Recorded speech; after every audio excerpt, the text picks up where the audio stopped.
drinking bet to me last week and had to pay up. So I appreciate you, Ethan. Always appreciate the action. I'm sure we'll find another spot for you to get me back. And hey, clean slate. Clean slate next year, right? We'll be starting 2025 off with a bang. SD Cruiser, the It Factor MMA. Mushroom MMA had himself a nice big day. $928 in profit. What's going on, Mushroom? Love to hear that. We got Firefighter MMA in the house. What is up? Appreciate each and every single one of you guys being here as the rest of you roll in. Just know I love and appreciate you as well. If you're listening to this not live, if it's Tuesday afternoon and you're tuning in, I appreciate you too. So don't worry. We didn't forget about you.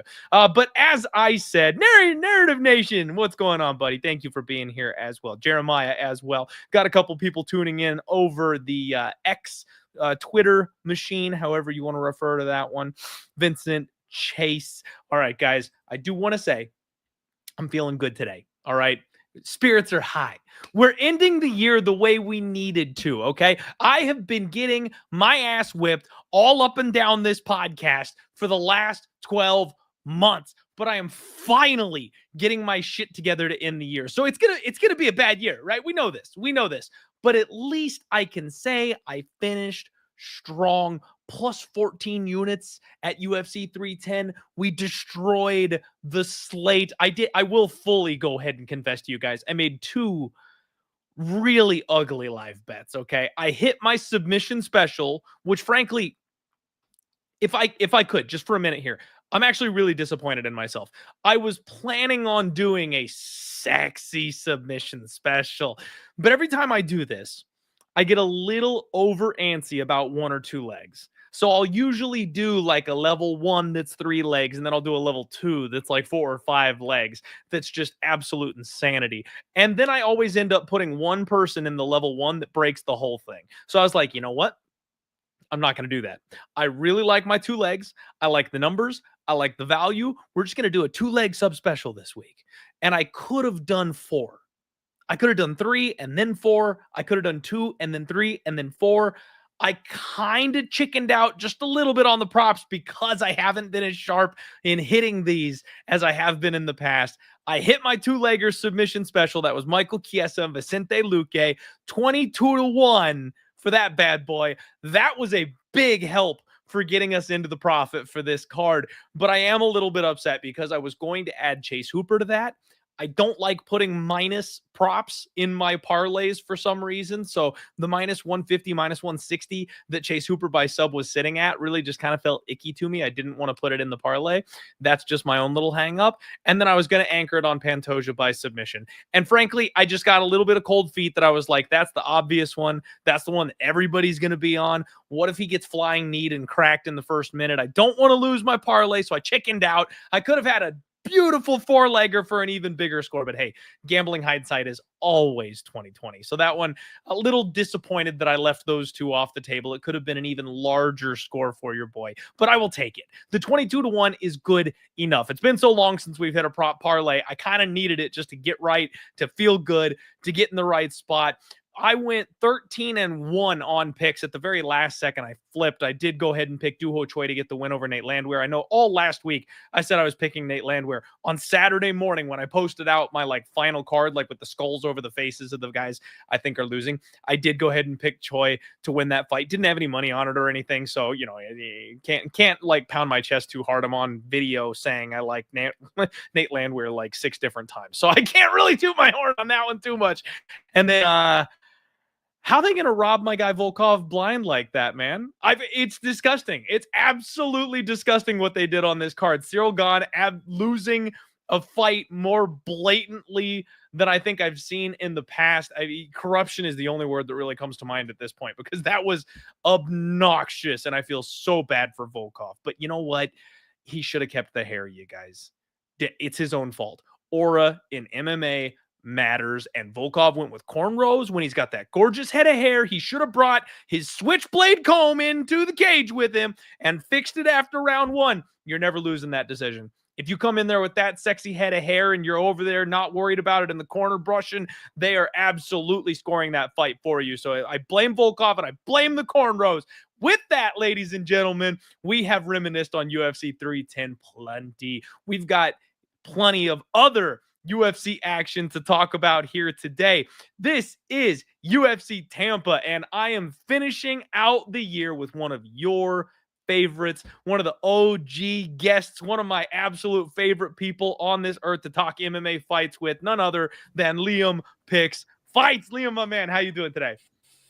I'm doing very well, Clint. You know, I know some people have switched up on him, but I got my Brian Battle t-shirt on today. We're still representing. Listen, we got to make weight, but he went out there and handled business. Randy Brown, true step up in competition, one of New York's best. He gave him a run, but Brian Battle's still that motherfucker on Monday morning. And I just want to let people know we ain't switching sides over here, all right? We got one bad night under our belt. He went out there, found a way to win. That's what winners do. Now let's go out there, get back on weight, and go out there and prove it once again. I think Brian Battle's here to stay. So, man, happy to be back, Clint. And I don't have my baby blues on, but I got my Brian Battle t-shirt. I'm ready to rumble. Hey, Brian Battle got the dub, so close enough, man. We will take it. And I'll be honest with you, Liam. I took the square route on that fight, and I said basically all week that I was like, from a gambling perspective, it's like as a high level, you know, I am not a high level thinker, but I would like to think of myself as a high level thinker, which I think just indicates that I'm actually a low level thinker. Anyway, as a high level gambling mind, all week I was like, you cannot lay this number on Brian Battle. I was like, I think he wins. I think he gets his hand raised, but it's a bad bet. And then on Saturday morning, I woke up and I went, fuck it, and I put Brian Battle in a parlay. So I went as square as humanly possible, but I am right there with you. I love to see him go ahead and get his hand raised, and I'm pretty sure the DBZ tattoo powers all of the skills he brings into the cage. The dragon on his back with the balls, you love to see it. But I'm right there with you, man. I think Brian Battle's a problem for this weight class, and especially if he figures out that weight situation, he's going to be a problem for a lot of people moving forward. Absolutely, my man. I just had to get that out there. I know he's got some haters right now, and that's fair play. He leans into it, but I still think the talent is there. And when you look at it, he's proof in the pudding. You don't have to be better at MMA. Being a dog, knowing how to win fights, finding where you're better than somebody and exploiting that, that's what you have to do to win at the highest level. And I think that for Brian Battle to go in there with less skills than Randy Brown, less years, less experience, find a way to win, he's just a good fighter, man. Absolutely. Could not agree with you more, my guy.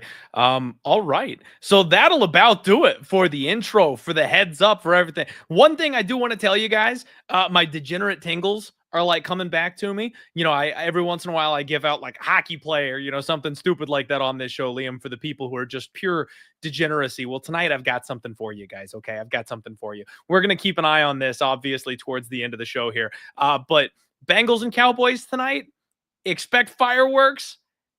Guys, we have the forgotten man who we're going to put some money on here tonight because if you haven't noticed, Brandon Cooks has come back to the roster for the Dallas Cowboys.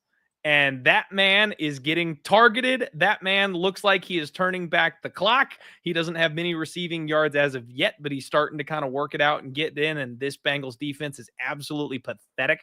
I'm going to take receiving yards over. And I'm also, Liam, I'm going to take one touchdown at plus 300. And I'm going to take two touchdowns at 30-1. Brandon Cooks in the end zone twice tonight. 30-1. That's the move. Just saying. Oh, shit. Clint coming in with the heat. I absolutely love it, man. I have some action myself on Monday Night Football, so I can't hate there, brother. You love to hear it. You love to hear it. All right, guys. Unfortunately, lines have moved, though, so I can't give them out. But hey, well, Brandon Cooks 30-1 for two touchdowns is still there. If you guys want to, hey, I'll go throw some on that just out of love and respect, my brother. You know it's hitting if you're doing that. Absolutely. There's no way we miss on the show together here. All right, guys. This is, believe it or not, this is an MMA podcast. So we'll go ahead and get to the fights. First fight of the evening, we've got a women's MMA special. Piera Rodriguez La Fiera. She takes on Josephine Knutsson. They call this lady Thunder herself. I love this first fight of the night here, Liam. This one is going to be an absolute banger, but I think one thing we need to do, you guys know the reason for this show, I always try to give you as much information as possible. I do the legwork, I watch the tape, I run it back, and I save you the time so you don't have to deal with all that bullshit, and then you can make your own gambling decisions from that. You may have forgotten, Piera Rodriguez's sketchy circumstances as of late. She was an undefeated 9-0 prospect coming into the UFC. She's currently just 32 years old, so she's kind of in her fighting prime at the moment, but she's on a 2-fight losing streak. Now you go back, and she lost to my girl Jillian Robertson. The record says she got submitted, Liam, but the fact is, Piera Rodriguez is one of these piss and vinegar type of fighters. She prides herself on never giving up in any situation. She's angry, and I love the hate in the heart of a woman the way she brings to the table. She did not tap that night, Liam. The referee saved her. She was going to let her arm break in half before she actually tapped in that spot. And frankly, with Jillian, she might have done it for her, but we've also seen crazier situations where somebody rolls out of what looks like a locked-in submission, especially in women's MMA, and then turn the tables and continue on to victory. So that's a little bit of an asterisk. Even as me, the #1 Jillian Robertson fan on the planet, there's a little asterisk next to that submission loss to my girl Jillian. She started off that fight really strong, did Piera Rodriguez. She actually went out there and showed off some wrestling skills. She showed her strength. She took Jillian down early, and this is size bully Jillian Robertson that this girl was kind of mauling early on in that fight before she lost in a scramble. Her second fight, she gets Ariane Carnelossi. Now, Carnelossi is a brick shit house. She's another just absolute tank of a woman. And even though she's not the most skilled fighter on the roster, she's durable as all shit. And if you give her a chance to hit somebody, she can win by knockout at any point in time in a fight.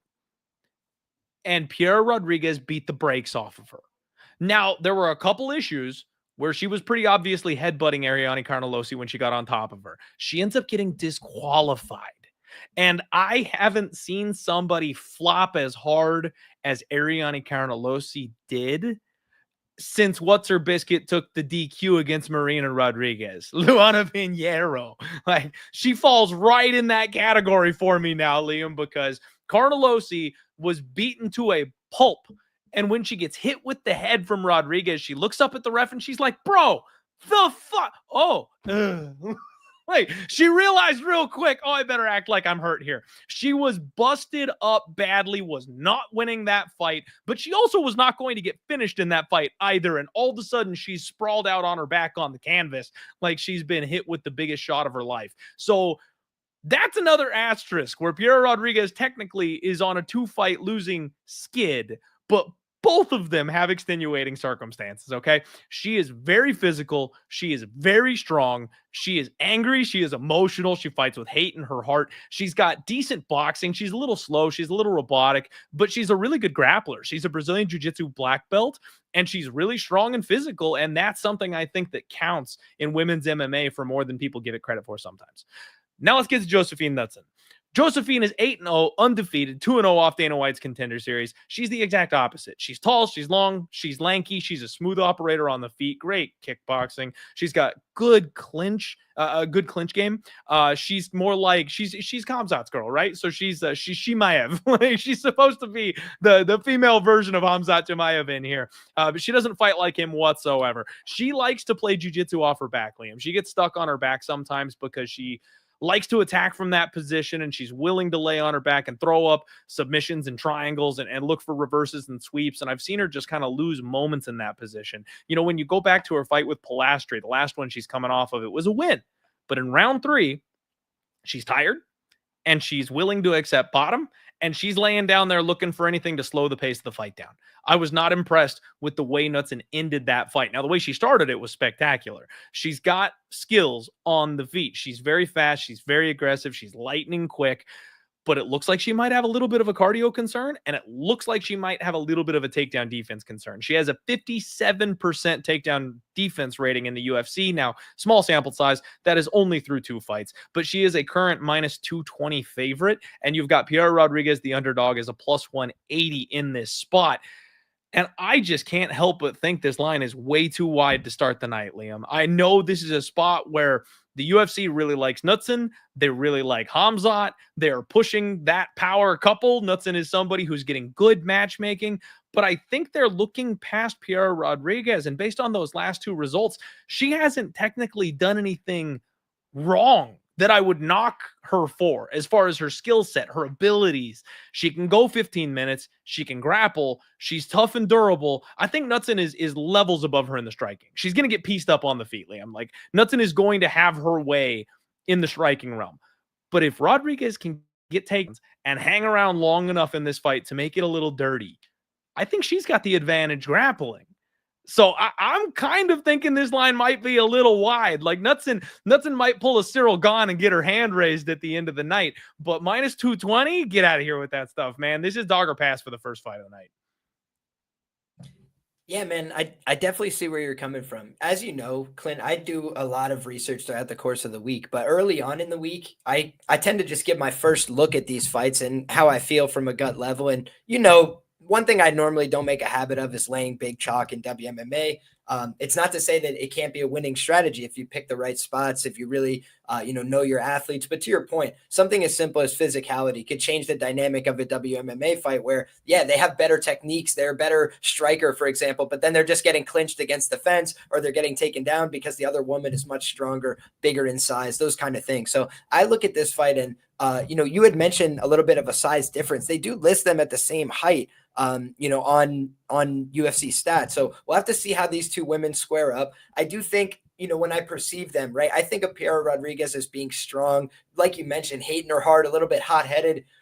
I think she's a bad decision maker. And that's one thing that is a little bit hard for me to get behind, right? Like, number one, the Carnelossi fight, it's like you're clearly better and you blow it. It's like that's tough to swallow, right? So at chalk, I would definitely, I would never play Piera Rodriguez at a chalk price almost until she's on like a 10-fight win streak at this point, right? Where I see consistency in her approach and her understanding, because that was just so frustrating. Imagine you had money on her last time and you're like, what are we doing? We're just giving away the fight. We don't want to win anymore. It's like, it was a easy win and she just threw it away. So the other time against Jillian Robertson, I'll give her a pass for that one, right? I think that one is like, tough sledding. She wasn't worse than Carnelossi, but she found a way to lose. That's tough for me to swallow. The one thing about Knutsson is, even in that fight with Pilastri, right? What would have been the one way that she would have probably lost there? Because she was up huge on the striking totals. It probably would have been if she had gotten finished in the third round. So she was a little bit conservative and kind of just like hung on. And we've seen people do that before. And eventually that will come back to bite you. But I wonder if this is the spot, because when I look at these two women, to your point, you got a 32-year-old, a 28-year-old, right side of 30, wrong side of 30. That's the way I'd look at that dynamic on paper. And, they kind of tried to set up Piera Rodriguez for a little bit of that bounce back spot, and she blew it. So now instead of getting like the softer matchmaking route, it's like, okay, now let's go a little bit harder. Now you're the underdog and you got to go out there and prove something. So I think you're going to get, whatever's the best of Piera Rodriguez that she has to offer. I do think she's going to bring that in this spot, but I think that Knutsson is just like one peg above her on the talent meter, right? Like, I think that they're looking at her for, hey, can we get her on the right progression to be in the top 10, in the future? Whereas I don't really know if that's the case for Piera Rodriguez. I think she kind of missed that boat and now she's defending, find out who's real and who's fake. And to your point, Knutsson has had a little bit of these moments, but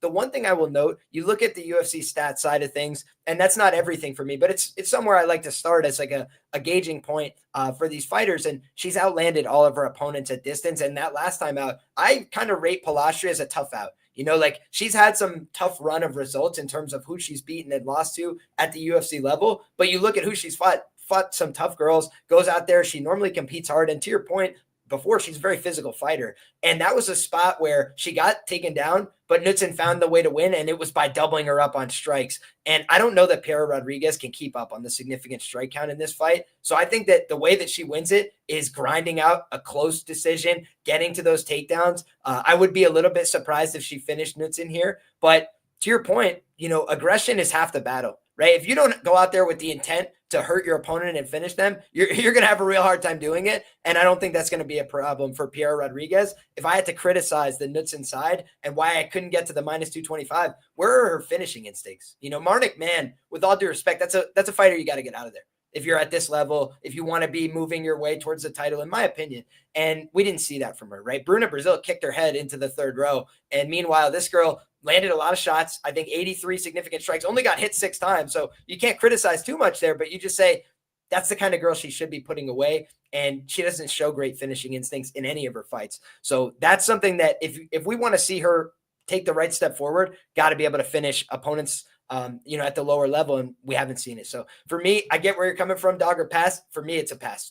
I wouldn't invest in this underdog personally, but I'll do more tape and due diligence, and maybe I'll come around to your side. But that's just my gut instinct. Is like a fighter who just headbutted their way out of a victory. I'm like, I'll leave that one on the cutting room floor.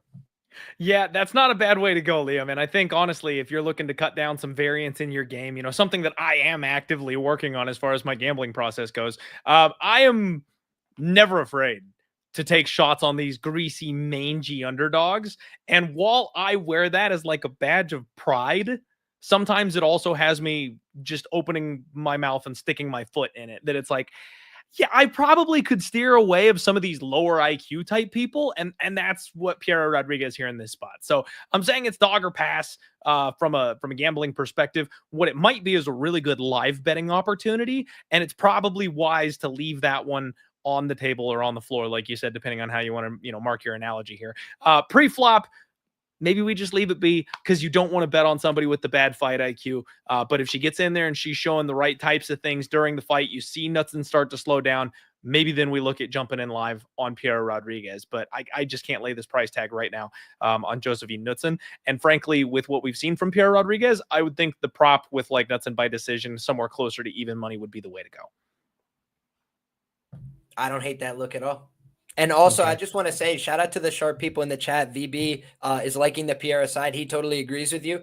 The wrestling path, 29-28 merchant. So very sharp guy, seeing it the same way. And JB said Josephine's hips are really good. And I will agree with that. That's something that it's like a grappling feel. I do think she did a pretty good job against Palastri neutralizing. So good points by the chat. Absolutely. I do think we're headed to a decision and potentially your classic women's MMA split. All right, ladies and gentlemen, we've already got over 1,000 live viewers cracking with us, which is crazy for a tiny little show like this one. We've got a small Apex card, but it's the last show of the year, Liam. And on top of that, I got one of the best damn guests out there. So I think we're bringing some people out of the woodwork here for this one on a Monday night. Next fight up, you've got Dangerous Davy Grant, and he takes on Ramon Taveras. Now, Liam, I know I've had some discussions with you, but one of my things that I'm looking forward to in 2025 is I've got a new angle when it comes to the Dana White's Contender Series. Everyone knows my Dana White's Contender Series fade. We have retired that angle, Liam. We've put that on the shelf because the UFC figured out what I figured out, and they went, oh, we're matchmaking these guys way too hard coming off the show. So there have been some very intelligent matchmaking opportunities for Dana White's Contender Series fighters, and when they come into the UFC favored more often than not, they're getting the job done. So we can't just blankly fade them at this stage, which makes me sad, because for about the first year or so when I figured that that angle out, it was just printing, man. It was just easy peasy to blindly click the UFC veteran as an underdog against an overhyped favorite coming on in here. So bummer, but it's gone. It's dead, but I think I've got a new one. It's the two-time contestants on Dana White's Contender Series, Liam. The people who didn't quite impress Dana White enough. They just didn't do enough. They lost. They got caught. Whatever it is. Dana White says, you know what? We'll give you another shot at it. They bring them back, and they get the nod, and they make it to the UFC. I just don't think those fighters have got it. Now, I've said this a bunch. You've got to put a little asterisk next to certain people. If it's a Bo Nickel, if it's someone who is a hot prospect that they just don't want getting signed by the PFL, so they bring them back for another Dana White's Contender Series opportunity to help bring them along, to help slowly grow and build them. Those are not who I'm talking about. It's the other people that are near their fighting prime, the people who really legitimately take two shots at it to get into the UFC. We have one of those in this fight. Ramon Taveras, 10-2, did take a second try on Dana White's Contender Series. And not only, Liam, did he take a second try on Dana White's Contender Series, his UFC debut was a rematch against the man who he faced in that fight. He went with Series City. He lost via round one stoppage. It was an early stoppage, so Dana White went ahead and brought him back, and then he got his vengeance in his UFC debut, winning a very closely contested split decision. So those guys now are 1-1. He's won his UFC debut. He's 1-0 in the organization, and now he really gets to have his mettle tested by an absolute veteran of the sport. dangerous Davy Grant, 38 years old, 13-7. Davy Grant is one of my favorite mangy old dogs, Liam. This guy has heart for days, and it seems like he's got a chin that's just built out of iron. He's lost by submission on 4 separate occasions, but he has never been knocked out. He's had his face look like he was mauled by a bear, and it didn't matter. He just kept on coming forward and winging power hooks. This guy only knows one direction, and that is forward. He likes to come forward. He likes to rib roaster. He likes to bite down and swing big, powerful hooks. He's got pop in his hands. He's got some power, and he's a really underrated grappler, Liam. I will never get out of my mind the moment I came on this show and I said, never in a million years is Davy Grant submitting Rafael Assunção. I told people, I was like, don't bother taking inside the distance. Take him by finish. Take him by knockout, though, because he's never submit. Oh, yeah, of course. In round 3, he taps Rafael Assunção on the ground. Like, okay, thanks, Davy. I think he put him to sleep. He did. He did. Put him straight up to sleep. So you're right. There wasn't even an opportunity to tap there because the ref had to pull a lifeless body off of him. So this is a guy that is kind of overachieved, but for his entire career. So I don't think we can look at him and be like, well, he's flying a little higher than he should right now. Like, no, that's been his whole life. Like, this is a guy who didn't have the athleticism, and through sheer hard work and determination, he's doing better in the UFC than he ever should have. And I love that kind of fighter. He's 3-3 in his last 6. But if you look at the losses, split to Adrian Giannis, split to Daniel Marcos, and then he lost cleanly to Marlon Vera in, again, a close competitive fight. And he's getting the other guys out of there. Luis Smolka, finish. Rafael Assunção, finish. Jonathan Martinez, finish. Martin Day, finish. Like, this guy is falling short at that near contender circle level, and he's fighting very competitively with those fighters. So even though he does not distance himself in those kinds of fights, even though he doesn't separate himself against the elites, he is in those fights, Liam, and I have seen no signs of that man slowing down. Now, his opponent, we kind of already touched on Ramon Taveras. He looks like he's exactly what the UFC is looking for in these Dana White's Contender Series types of fighters. 30 years old, so again, in his type of prime here. He did, I believe, recently just move out to Team Alpha Male. He's got a sprawl and brawl type of style. Everything he does is with aggression and power. His lead left hook is money. He's got good boxing, stinging power. He does like to stand directly in front of his opponents, and frankly, at the UFC level, I think that's going to get him into some trouble. But he similarly likes to bite down on the mouthpiece and kind of swing it out. He's going to have a 1-inch reach advantage. And frankly, Liam, he reminds me of a young Davy Grant. Like, this guy has a lot of things that he does that is very similar to his opponent here in this spot. I don't know that Siri City is a UFC caliber opponent. Frankly, I don't.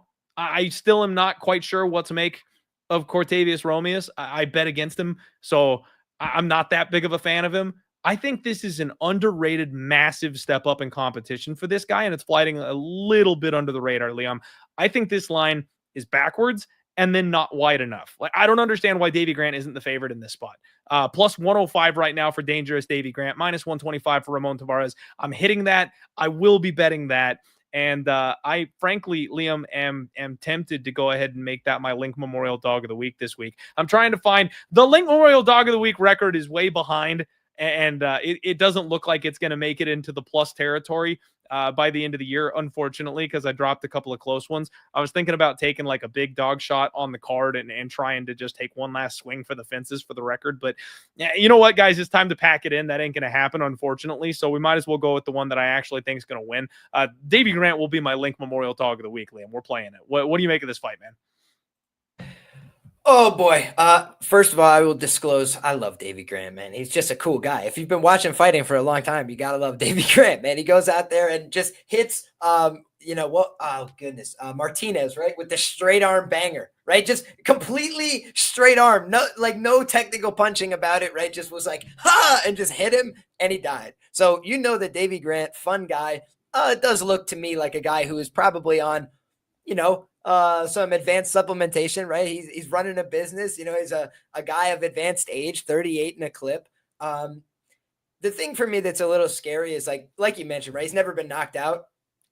Maybe due for a little regression there, as my guy Yanni the Greek would say, right? Like, he goes out there with the intent that I'm going to throw offense and not give a shit what's coming back at me. So like you mentioned, I would say the one point of pushback I would give is he got his ass whooped by Chito Vera, like really, really badly. And I just remember because he beat Chito the first time, I was like, man, can I believe in Davey as a plus do something underdog here? And no, you could not, right? Like Chito just gave him a little bit of a whooping as the fight got down the stretch. And the one thing that's a little bit scary for me as well is you look back and people with a tight defense in terms of their boxing shell have kind of been able to roll with his shots because, like I mentioned, a lot of it's janky, right? It's like, it's not the most technical thing you've ever seen, but he's switching stances and he's throwing really hard and he really gives a shit.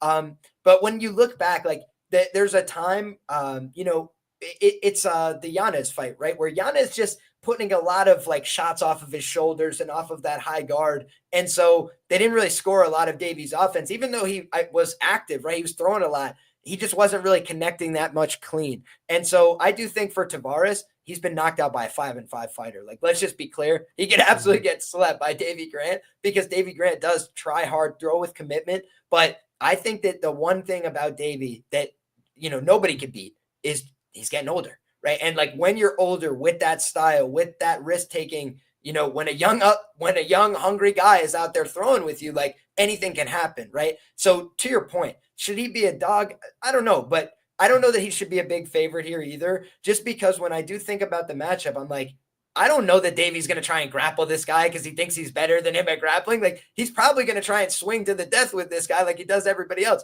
He has another career, right? Like he could just go and just be, doing his job, right? Running a restaurant, whatever it is. He loves to fight. So he likes to go out there and swing hands and take risks. And when you do that, eventually the bill comes due. So I do like the idea of violence in this fight. Like you just look at these two guys, like the appetite for violence is there. No question about it. And the only pushback I will give to the narrative point here, because I do agree with you, like more often than not, somebody takes 2 tries on the Contender Series, they're not going to be the guy, right? And I don't think Ramon Taveras is like fighting for a title or something like this, right? But when you just look at what his circumstances were, I picked him to beat Surrey City in the rematch, and I picked him on Contender Series in part because when I'm saying on his second go around, because you look at the matchmakers and Dana White, they stopped the Surrey City fight the first time and they all look at each other like, what the fuck was that? And they basically disagreed with the stoppage. So that's why they bring him back in what I thought was a somewhat favorable circumstance. He was an underdog on Contender Series in that rematch. And then he went out there and absolutely smoked him early, right? And like, again, Romeus was willing to go take risks with him early. And so he got hurt bad. And that's the one thing about Taveras is like, he knows where his bread is buttered. He's going to go out there and try and swing and take off Davey Grant's head. And the one thing about Fightnomics, the book I reference all the time on my show, it talks about the rate at which fighters get knocked out under the age of 38 is like pretty standard. And then over the age of 38, the line just shoots up in terms of how likely they are to get knocked out. And that is where we're at with a bantamweight, right? And so that's the other thing to consider is just an older guy in a division that tends to punish you getting older faster than other divisions, right? Heavyweights stick around most of the time. Bantamweights, they have a hard time sticking around. And I would argue part of Rafael Assunção's problem is he was getting older when he fought Davey Grant. So maybe in his prime, the unfinishable, the hard to hurt, the hard to get a hold of guy, he wouldn't have got him, but they were both old enough at the right time in the right place. And I think that Davey has some advantages on the ground. I think he can absolutely win this fight on the feet, but I would just be a little bit weary that his chin could be on the line in this one. And I think that's true in both directions. So for me, I would lean violence off my first instinct here. I like that, Liam. I agree with you that I do lean violence. It just, from what I've seen, and especially looking at the level of competition and the caliber of opponents here, one guy's getting chinned early in his career at a much lower level versus the other guy who's been at the highest level and been durable as shit the entire time. I mean, I know what you're saying, and I think Davey Grant's an outlier. I'll go ahead and go on record. You guys can clip this and mock me relentlessly if he gets knocked out on Saturday, but like, look at our boy Clay Guida. He was not giving Chase Hooper any opportunity on the feet. He took a couple shots, no problem. Shooting for a single leg. We're going for an ankle pick, just like always. I think there's a couple guys that are just frankly freaks, Liam. And then with modern medicine, they're able to kind of extend that shelf life a little bit longer than normal. I think Davey Grant's one of those. I tend to agree with you, man. He is a rare breed. both these guys dealt with injuries. I wanted to note that, if you look at Davey Grant, like his career has been held back by injuries. Otherwise, he would have fought at a slightly higher level, in my opinion. You look through his topology, a lot of pullouts, especially earlier in his UFC career. But Ramon Taveras just pulled out of a fight with Calvin Loughran due to an injury as well. Here's the last thing I'll note, Clint. Missing weight. Ramon Taveras missed weight on Contender Series. He missed weight again in the UFC. So if he misses weight again, like he could be fighting for his job over the weekend because the guy is just not making weight. And that's not something that the UFC tends to tolerate unless you're producing at a really high level. So for me, that's something where, he's either got to go out there and keep getting big wins if he's going to skirt the rules. Otherwise, he's got to make weight like everybody else. Absolutely. And frankly, that could explain the deep end style matchmaking right off the bat, is that they're going, all right, kid, you fucked up. Here you go. Walk around and find out matchmaking. Facts, man. The UFC is a big fan. Liam, did you see there's a new promotion? Guys, if you don't have Twitter, like the app is free. There's so much ridiculous shit out there that you just find randomly. There's an organization that when you miss weight for your event, the opponent gets to pick somebody else to step in the cage with them. Your MMA fight becomes a 2-on-1, Liam. This guy misses weight and his opponent is like, my dad's in my corner. Now he's in the cage. So like dad is like holding on to this guy's leg while the dude just like beats the shit. And the ref doesn't step in to stop it because it's in Russia and they couldn't care less over there. But like they just destroyed this man. It's like, I don't hate, like you're probably not going to miss weight again if they start implementing that in the UFC. Yeah, I think that would definitely cause a change in behavior. I don't see the athletic commission getting on board, but hopefully we could start a petition or something. Change.com. I love it. It's hilarious, man. The video's hysterical, you guys. I'll try and find it and like post it and retweet it or something, but it's really fucking funny. I would hate to be the guy that missed weight that night. There is no advantage over there in Russia. Never. It is our advantage. All right, guys, here you go. Next up, we've got Miranda Maverick, and she takes on Jamie Lynn Horth. Oh, baby, Liam. Oh, on this one, so I've got opinions, man. I've got opinions. I have been so up and down, hot and cold on Miranda Maverick. And frankly, I feel like my zigzagging on her, she's not one of my girls, you know what I mean? But I haven't also marked her as like, I want to fade her. I think I've got a really good read on what Miranda Maverick is and where she is at. Like she's super, super young. So we need to give Miranda Maverick a little bit of grace and understand there's an opportunity to grow and improve here. She's just 27 years old. She's not even in her prime. She is durable as all get out. She looks like she was made in a lab. If you guys have not seen her recently, make sure you are getting over to Instagram and checking her out because she is in some kind of shape. She must have embraced the new supplementation rules in the UFC. Absolutely. You know what? Here, I'm talking about it. I'm just going to pull it up and show you guys because believe it or not, that's technology that we have here. We have access to that here. Here we go. My God. Look at this. Look at her. She, like, even for Miranda Maverick, who's already like a muscle monster, she's got more abs than I've ever seen her have in my lifetime. So she absolutely seems to have cranked things up a notch. She is They call that the Evloev diet.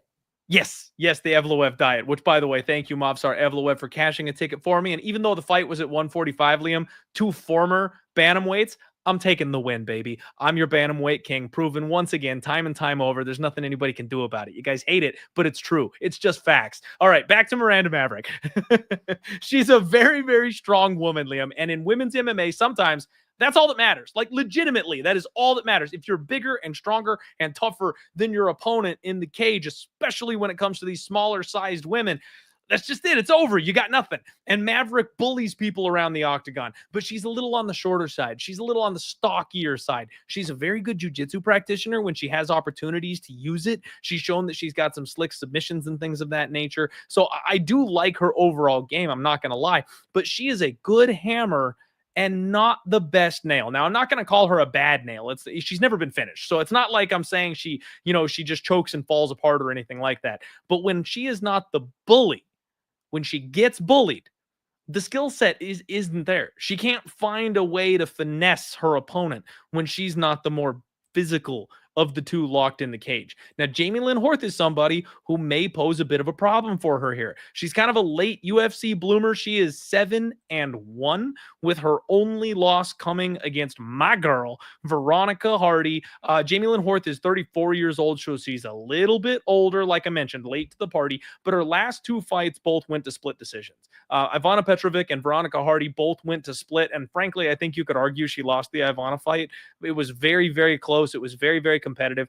Her UFC debut over Haley Cowan, someone who I think is just a complete bust. Like, the UFC tries to make her a thing, and she's just god awful. I'm going to fade her every opportunity that I get. So as far as Jamie Lynn Horth's opposition goes, Hardy's the only one that I even like and or am high on, and she is too small for this weight class. So the fact that she got that split decision victory says more about Hardy, I think, than it does about Horth. Horth is a solid kickboxer, but she is big, she is slow. She's also very physically strong, and she's a very good technical grappler as well.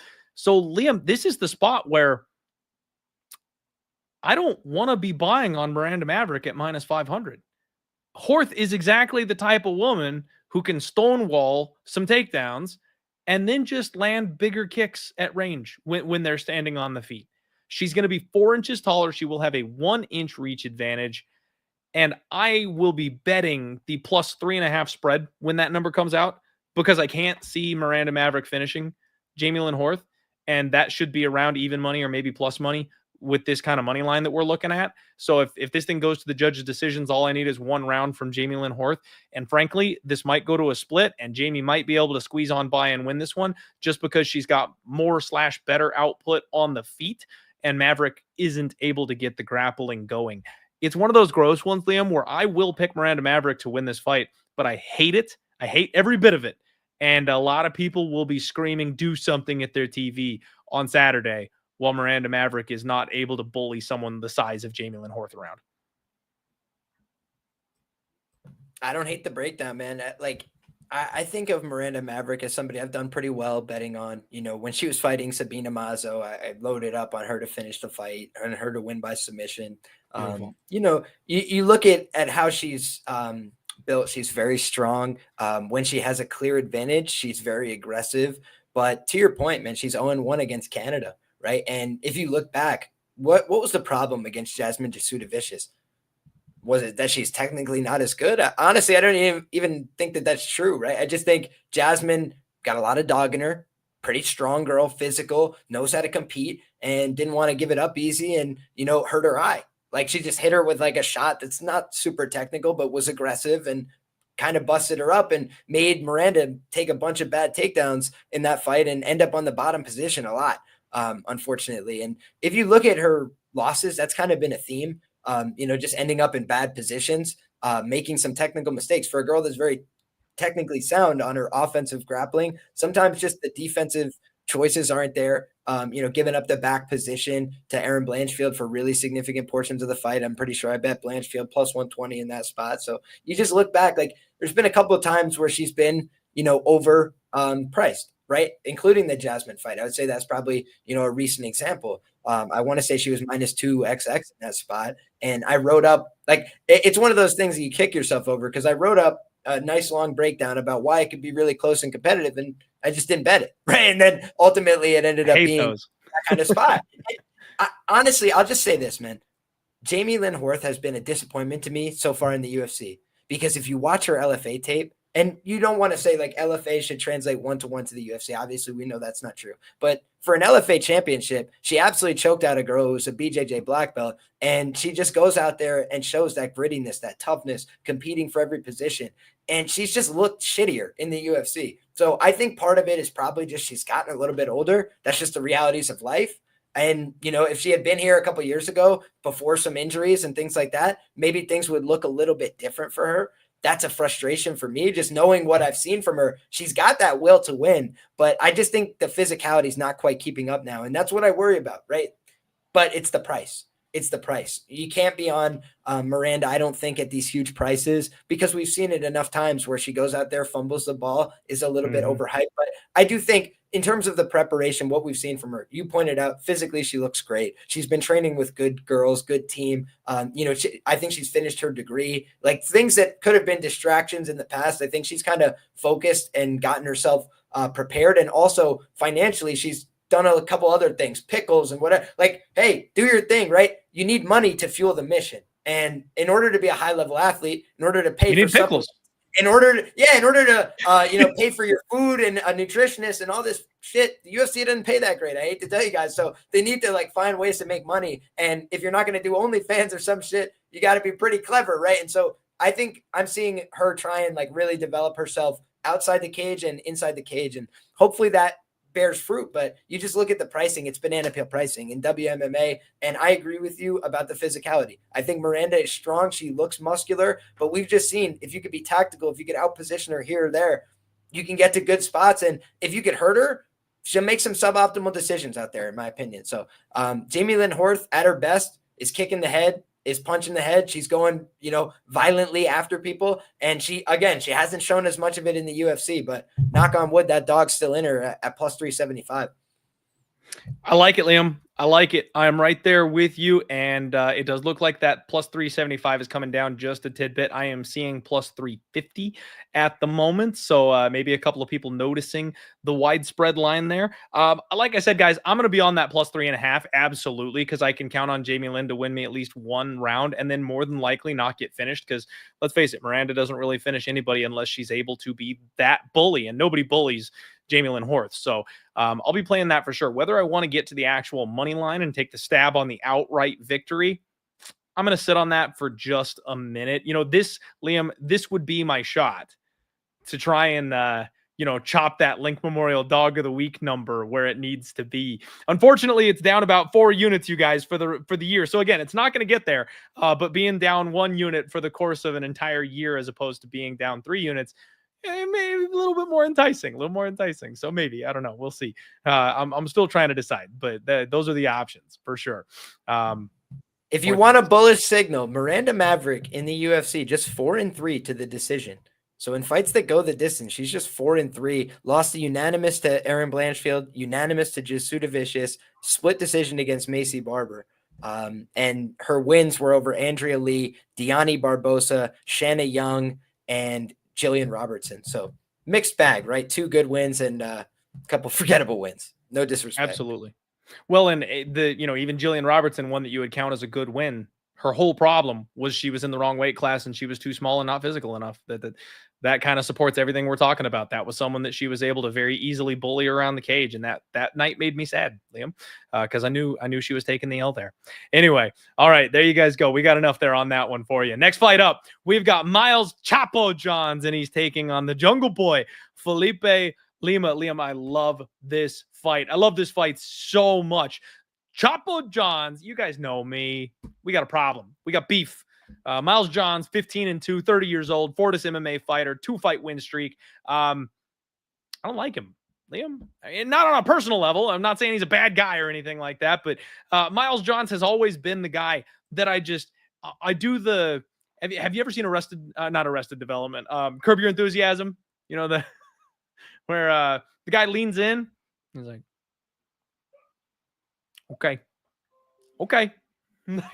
That's me with Miles Johns every single time. I'm like, I'm sus. I am not quite sold on the fact that you're real. You're not legitimate. And I don't know why, but I've always felt that way. He keeps finding ways to win, but it always looks like he's just right there. He's this close to getting finished. He's this close to gassing out. He just hits that one takedown in round 3 that, drives that 29-28 his direction. So he's hanging on for dear life in these spots. And I just keep on trying to fade him. And unfortunately, he finds ways to win. But I think a lot of that is because I've been taking some of these lower level prospects against him. I bet Kevin Natividad against him. I bet Vince Morales against him. Those obviously not the kind of guys that you should really be putting money on in hindsight, right? But John Castaneda was able to finish him in round 3. Mario Bautista, who we know is legitimate, was able to finish him in round 2. Now he is dropping a weight class, believe it or not, you guys. Or I'm sorry, not dropping. He's moving up. He's coming up a weight class to am I getting that backwards, Liam? Featherweight is 125 pounds. No. You're right. It's okay. You're thinking fly. Jeez. Feather is correct. 145. And yes, he's moving up to fight Felipe. Halfway through my train and went. I went the wrong way. Okay, so he's getting an extra 10 pounds, you guys. He's moving up a weight class. So, you know, I've already talked to. I think Miles Johns is on all the beef. He's on all the horse meat. He's taken every good supplement he can find. I fully believe that, and I know he got mad at people online for saying stuff like that, but I don't care. And you guys know that I have a new policy. I am never going to bitch about a fighter cheating anymore. I am never going to get upset about somebody winning for grabbing the gloves or for taking drugs and then getting a no contest later. I'm not going to bitch about it anymore, Liam. We're looking to make money. This is a gambling show. If somebody's cheating, fuck, I'm going to bet on them instead of trying to bet against them from now on. I have finally turned that corner in my life that it's more important for me to just bag a win than it is for me to take the moral high ground and be like, oh, I should have won that bet. No, I'll take the money. So Miles Johns is a guy, frankly, that instead of betting against, I should be betting on. However, Felipe Lima, 13-1. This kid is 26 years old, and he made his UFC debut on short notice, flying halfway around the world to Saudi Arabia to whoop the ass of Muhammad Naimov. I mean, you could not ask for a more impactful and impressive performance than Felipe Lima. The way this guy took the fight on short notice, went halfway around the world, and then beat the brakes off a known quantity, a guy known for his toughness, a guy known for his durability and his refusal to quit. Felipe Lima is so fast, Liam. He is so quick, very twitchy, athletic. His flying knees he throws. He's got accurate hands. He likes his leg kicks. He's got lots of chopping, nasty leg kicks, and he mixes up his offense, so you never really know where he is coming from. He attacks the body, which I love. That drains that gas tank. And then his chin checked out. He took a couple of big shots, and he just said, thank you, sir, please some more, and kept on coming forward. He's going to have a 2-inch reach advantage in this spot. He is training with Hamzat, who we know, just like Johns, is on all the good stuff. So I expect some trickle-down economics here for my boy Felipe Lima. Liam, this is the only place that trickle-down economics works, by the way, guys, is when you're at a good gym and training partners and shit like that, you know? So it's a bad number. Not a bad number. But frankly, I think the matchmaking says everything, Liam. I think the UFC feels Miles Johns has run his course. And now up at this weight class, they are far more interested in this kid than they are in Miles Johns. And I think the bookmakers are onto that. He is a solid favorite here in this spot. If I could find the damn line. Where did it go? Did they take it down? Why is this not showing up? I am not seeing it on DraftKings, you guys. Am I crazy? The line for this fight? Yeah. I'm seeing it on Bet Online. Yeah, let me pull Bet Online up here. That's holy very smokes, strange. Man. This line got smoked. It opened minus 160. It's out to minus 280. Yeah. That would explain it. That honestly, they probably got hammered by somebody because it was like a minus 210 earlier today when I saw it. And that probably is the reason it's down, you guys, is someone probably hit it and they probably hit it hard. So I'm going to pull up Bet Online here for the future so I don't run into this issue anymore in the middle of my show. But it looks like we have a big favorite here in Felipe Lima. And frankly, Liam, I agree with it. The fact that he was able to come out, do what he did in his UFC debut, and then keep his foot on the gas pedal and then get a finish late in the fight. That's been my angle for fading Miles Johns since he got here, is he slows down, he tires out, and he will be had in the later rounds if you're able to keep pressing him. And against the lower level guys, they can't quite get him out of there. These higher level guys, these guys that are capable of finishing later in the fight, they'll get him. I think Lima's going to run it back, man. I think it's going to be a round 2 or round 3 sub after he beats the brakes off of Miles Johns for a couple of minutes. I like the favorite here. What about you? I'm going to agree with you on this one, man. I just sent you my write-up while we were talking here in the Twitter DMs because I picked Felipe Lima by submission in round 2 or 3 in his last fight. I did note at the end that you know, if it went to the cards, I was fully expecting him to just get robbed blind because that's a theme over there, right? Ask Carlos Leal, right? Still hurts. But you look at how Felipe Lima operated. I mean, just like a total professional, right? Comes in. What do we always talk about? You can be a good fighter, lose your UFC debut, right? It's natural. You go in, you go from fighting in a small organization to a big show. Wow. Big lights. Oh my God. You have an adrenaline dump before you get out there. We've just seen really good fighters go out there and lay an egg, right? Not him. Goes out there, finds his flow, and then he absolutely whoops the guy's ass. By the way, Muhammad Naimov made his UFC debut against Jamie Malarkey up at 155 and knocked him fucking dead, right? And people forget all about that result, but like Muhammad Naimov, he came in, really set the tone as a big underdog in his UFC debut and showed what he can compete up a weight class at 155. Right. And so this guy now at 145 goes against Felipe Lima. Felipe Lima, no problem, short notice, makes the weight like a professional, and then goes out there and delivers, handles business the way I expected him to do so as well with the submission game. He's long, he's lanky, and he's very talented on the ground. You talked about his training partners. It's no surprise. So you look at Miles Johns. I think Miles Johns is a science experiment right now. The guy went from having no cardio to being, a guy that could fight for 15 minutes. So God bless him for it, whatever he wants to say online. It's his life. But you just look, a couple guys from the same gym all start having cardio for 15 minutes that didn't have it. You're like, I wonder what happened. Maybe they all just started going to bed earlier and eating asparagus or something like. But I'm not complaining, Liam. No judgment. This is a no judgment zone. Exactly. I'm sure Felipe Lima was doing his thing just like a professional, right? We'd never see the difference, right? He was always consistent. That's all. I'm saying keep consistency. But you look at these guys, like I do think part of the problem is when he runs into really talented guys, Miles Johns' basic approach doesn't work as well because he's a very basic guy, meat and potatoes, right? 1-2s, he could go for his takedowns. He can kind of do that, but is he going to exploit him on the ground, right? Felipe Lima, if you look, his one loss, I always think like, all right, can they replicate how the guys lost before? First of all, it's his pro debut and he gets submitted. Is Miles Johns going to go out there and submit him? I don't really expect that. So for Miles Johns, what are his paths here? He could try and hit him with big power. He is a powerful guy. He'll mix it up a little bit to that. The head and the body. And so a big, long guy, maybe he can have some success there. But to your point, he's coming up in weight class here on short notice. And Felipe Lima now getting comfortable inside the octagon, right? Making his second walk. And I think he's just going to show a better and better game. I think he's a better prospect than Miles Johns. The one thing you worry about is experience, right? I think 8-9 UFC fights under the belt of Miles Johns. But the one thing I'll leave you with from a Narrative Nation standpoint is he was on the interview saying, they just told my coach he can't come out here and whatever. I bet if the UFC had their way, they could get this guy off a contract as fast as they possibly could. They'd be more than happy to do so. So that's my complete, backdoor speculation, but just do your own research. Look up the James Krause interview that's probably been scrubbed from the internet, where he talks about my coach wasn't allowed out here, so I had my dad and whatever. And the UFC has literally changed that clip, where now if you watch it, they cut from one part to the other, where they miss the whole James Krause part and they just talk about his father being in the corner. So take that for whatever it's worth. Hey man, the UFC's power is growing. You wouldn't believe they could erase people from the universe, but apparently they can. Francis Ngannou, I'd never heard of him. mentioned Francis Ngannou in a recent clip, and for some reason that audio just, the mic goes out or something technical, I'm sure, when he mentions Francis Ngannou's name, but it's gone. I don't know, man. So I'm right there with you, man. And by the way, guys, just for proof in the pudding here, Liam did in fact send me his write-up, and it does in fact say sub round 2, round 3. So for any doubters, the man knows his shit and was very truthful about that. What an amazing call there for this kid's UFC debut. Good stuff, Liam.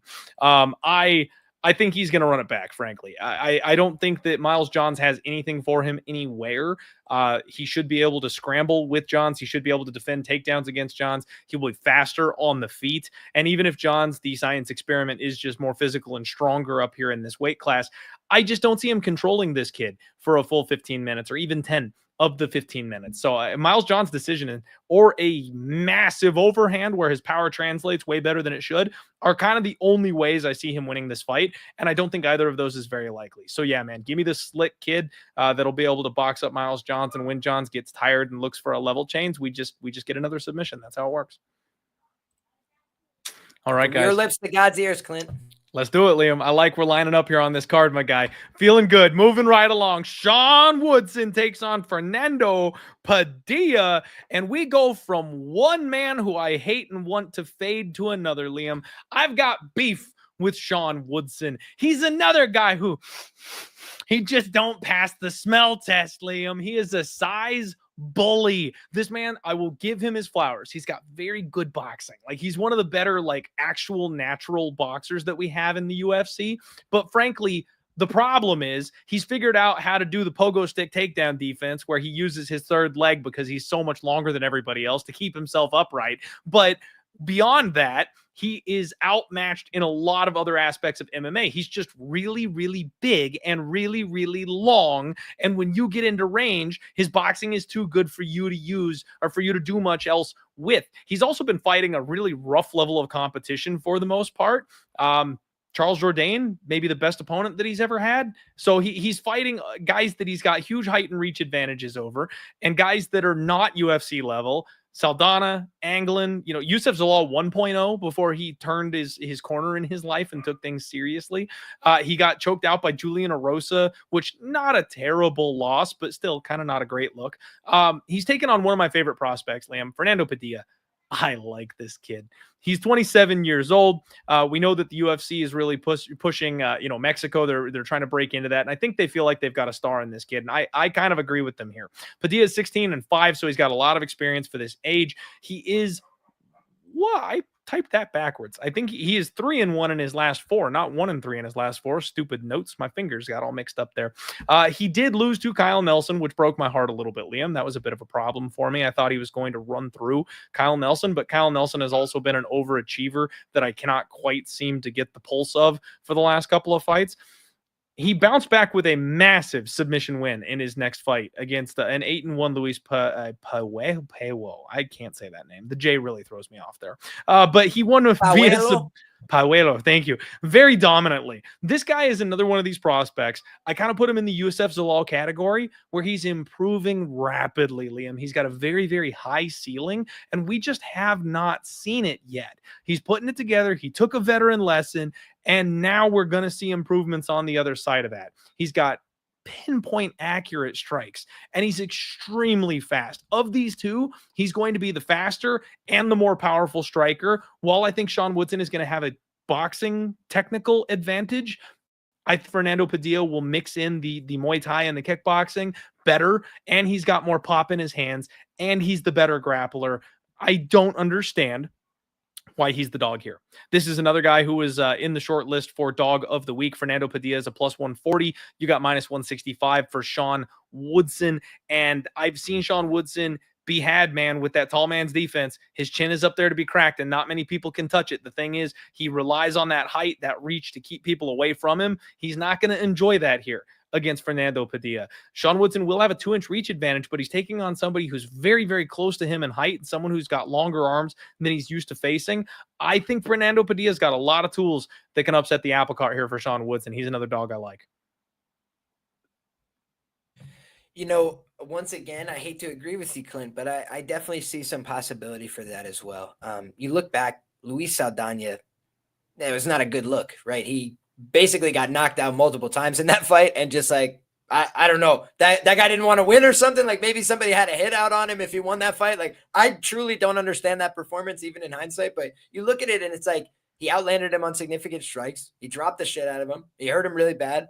He lost a decision. So, maybe it went to a draw or whatever. It's just like, he didn't get the win that he probably had like 6 times secured. So he blew it. But you look back, like, that's the evidence that you need. Woodson can be had. On the other side of things, he's shown some marginal improvements, right? He went out there, wrestled Dennis Bazooka. I don't think many people predicted that coming in. In fact, I would have thought Dennis, his best path would be to try and wrestle him. He got out wrestled pretty soundly there. So it was a weird fight, no doubt about it. To your point, having a lot of size, to go with, like, the guy's a former, big guy, right? Like, he was like 200 plus pounds. I think he fought at heavyweight at once. Yeah, man. Like Brian Battle, except like if he just never stopped cutting weight and just went all the way to 145. Like, it's kind of crazy. So Woodson's got a good frame, and he's long and awkward, but he doesn't really put guys away, right? So he's out there for a long time. And when you have, some problems in terms of accepting power and getting tired with the pace that you set, right? Like that's what we saw in the Erosa fight. And the difference was Padilla just got on Erosa right away, put him away. It was a little bit of an early stoppage, but he attacked, hurt him badly early. And that's what you need to do to beat Erosa, right? The longer you let Erosa stick around, the more likely it is that you're going to lose. But also, we know Erosa is very talented. And, you know, it wasn't like he put him away early, right? He had to do some damage. He had to take something out of him. He had to tire him out and drag him into deep waters. And we've seen Erosa do that to a couple guys who are pretty solid prospects. So I don't want to sell him down the river for that. But the reality of the situation is you got a 32-year-old, you know, and again, the UFC typically doesn't try and book to give older guys a great advantage, right? It doesn't mean that they can't win, but they're not trying to book to give them a great advantage. They give them another guy who's pretty big, right? Fernando Padilla, pretty big guy, coming off of a submission win, 9 wins by submission in his career. It's basically a very clear dynamic. If this fight ends inside the distance, I think the more likely guy to win it is certainly Padilla. But if it goes to the cards, he's lost a lot of decisions. He's lost to guys that are good. He's lost to guys that are guys you've never heard of. So you look at Fernando Padilla, and that's kind of been his kryptonite, right? Even Kyle Nelson, you would think to yourself, like, man, he should probably hurt him early, try and put him away, finish him. And when that didn't fully materialize, he kind of just left him hanging around, left it be a really close fight. And that's the danger here. But again, when you're getting a plus money return on the guy who might be a little bit more dangerous, might start out hot, you might be able to arb off after one round, and then Woodson comes back and takes over. But we've seen him hurt early. And again, if you have better finishing instincts, like, I don't know, hurt him and then club and sub him, right? Put him into a submission so he can't recover. I would say you could be a really tough guy. If you're in a choke, you're going to sleep like anybody else, right? Ask Tempa Garimbo. He really wanted to win the fight. But I wrote up in my article, or sub 1 for Vicente Luque, because if he puts you in that choke, you're just going to sleep like anybody else. It's that simple. So I think that's the way I look at this fight, is the guy who's more likely to win it, do it decisively early, is Fernando Padilla, the underdog. So I do like that look. And also, I believe he's out of Valley Flow Striking Academy in Chicago. Yeah. I'd have to fact check myself on that. Underrated team consistently. Bilal Muhammad, Juliana Pena produced multiple champions. So watch out for those guys.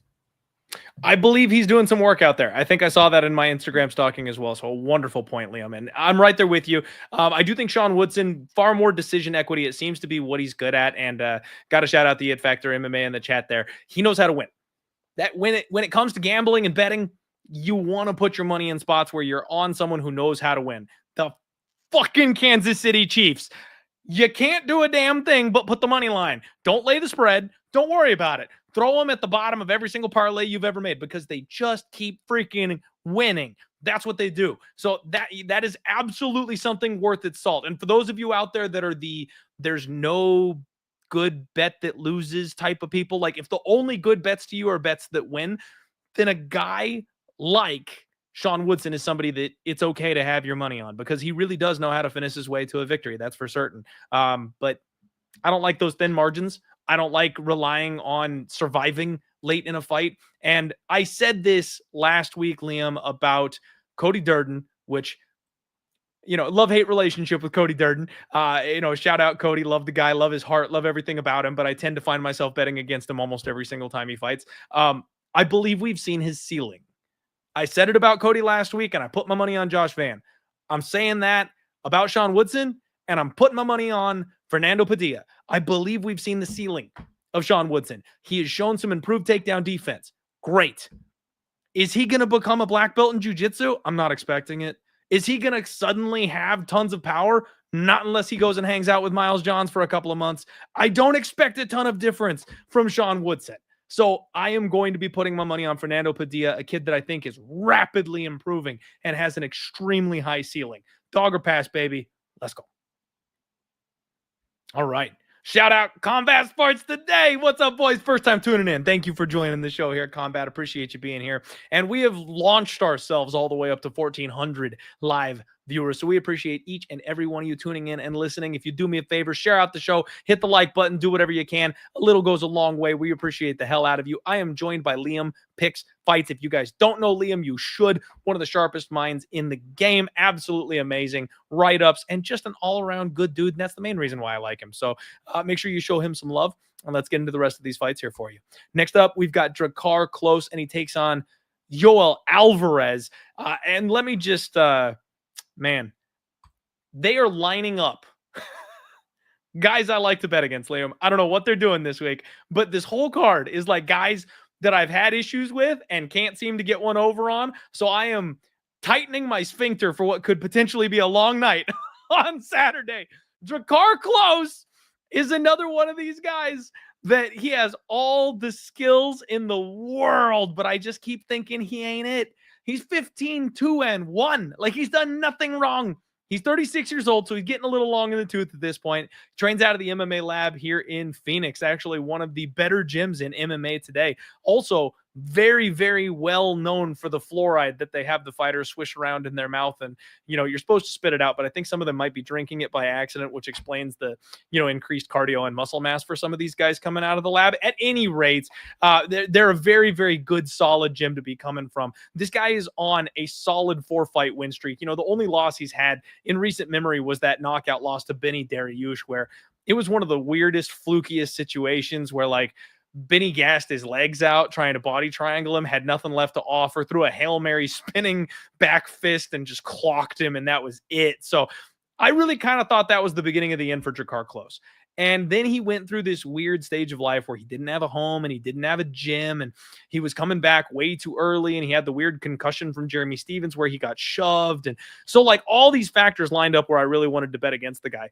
And he took enough time off and he took enough time to recover, and he found a new home gym, and like he kind of straightened everything out. I just kind of did a bad thing as an analyst and ignored those things. I was like, no, that doesn't matter. Like, I had a great angle. Jeremy Stevens was going to knock him out. That should still work, right? No, you got to open your eyes and pay attention to current landscape as opposed to things that had happened in past. So I lost a decent bit of money betting against Drakkar Klose. I bet Brandon Jenkins. I bet Hoffa Garcia. I think I might have even bet Joe Selecki. So I was really looking to try to get on the other side of this guy, and it was bad, Liam. It was bad. So I've kind of finally come to terms that this guy's a bit of a dark horse.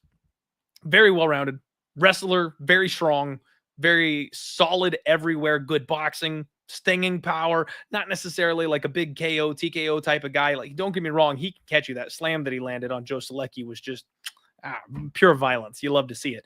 But he's not necessarily going to be like a, piece you apart and nuke you type of fighter, going to decision more often than not, but very, very solid and kind of needs to be respected. His opponent, Yoel Alvarez, one of the only fighters who really was carrying the banner for Spain, right, until Ilia Topuria really took off here. 21-3, 31 years old. He's in his prime, and this guy is the biggest size bully you've ever seen. He's absolutely massive. Like, he puts Brian Battle to shame, Liam. I don't know how he makes this weight class. You close the cage door, and he looks like he's a full 2 weight classes bigger than his opponent. So he just goes in there and mauls people. He's got a kicking game where he likes to keep you at range, beat you up, and then once you do finally find your way in, he switches real well to like uppercuts and elbows and stuff like that. And then worst case scenario, he's got a real savvy grappling game for a guy this size. He's got good reversals and good sweeps. And if you know anything about grappling, butterfly sweeps are amazing, but they're real hard to do when your opponent's really fat and heavy. So it's tough to do when you're the smaller guy. Yoel Alvarez ain't got that problem. He's bigger than everybody. So he can elevate people's hips and get them up in the air and sweep and roll them, no problem. He's very good at that. He's got nasty elbows, really good ground and pound, really sophisticated submission game.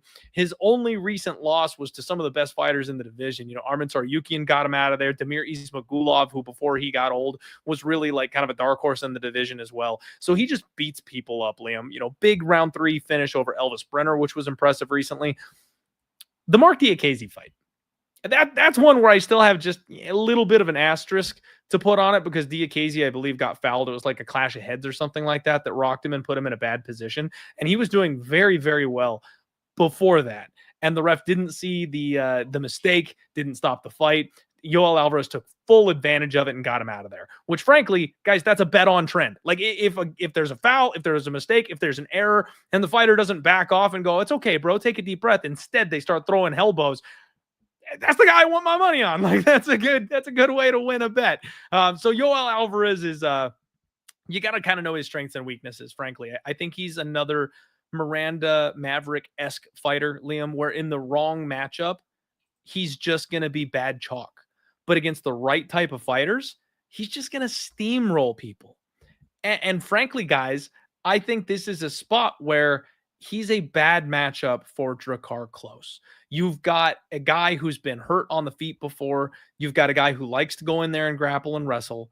And I heard a beep. Liam, you ditched me. I He's hit back. the wrong button. Sorry about that, Chief. No, you're good. I didn't even notice. I'm looking at my notes here while I'm talking. I didn't even see you disappeared. I heard the bonk when you came back in.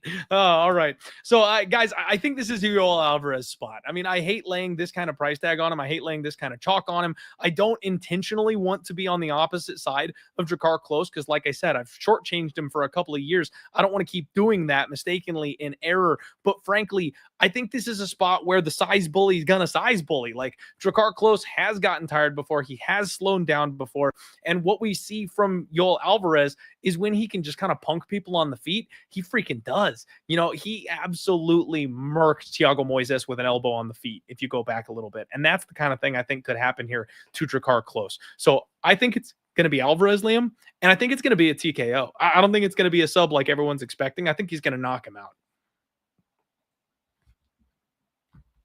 I'm actually seeing, at least in the early numbers, more people are voting on Alvarez by KO on the on Tapology than submission. And I would have thought, you know, like you said, you know, that submission might have gotten more love because Alvarez is clearly such a good grappler. The other thing I will note, this is a thought of mine, right? And you mentioned how violent it was. It was perfect, right? He did everything right in terms of the defense, right? Just picked him up, turned Selecki like sideways in the air, slammed him on his head.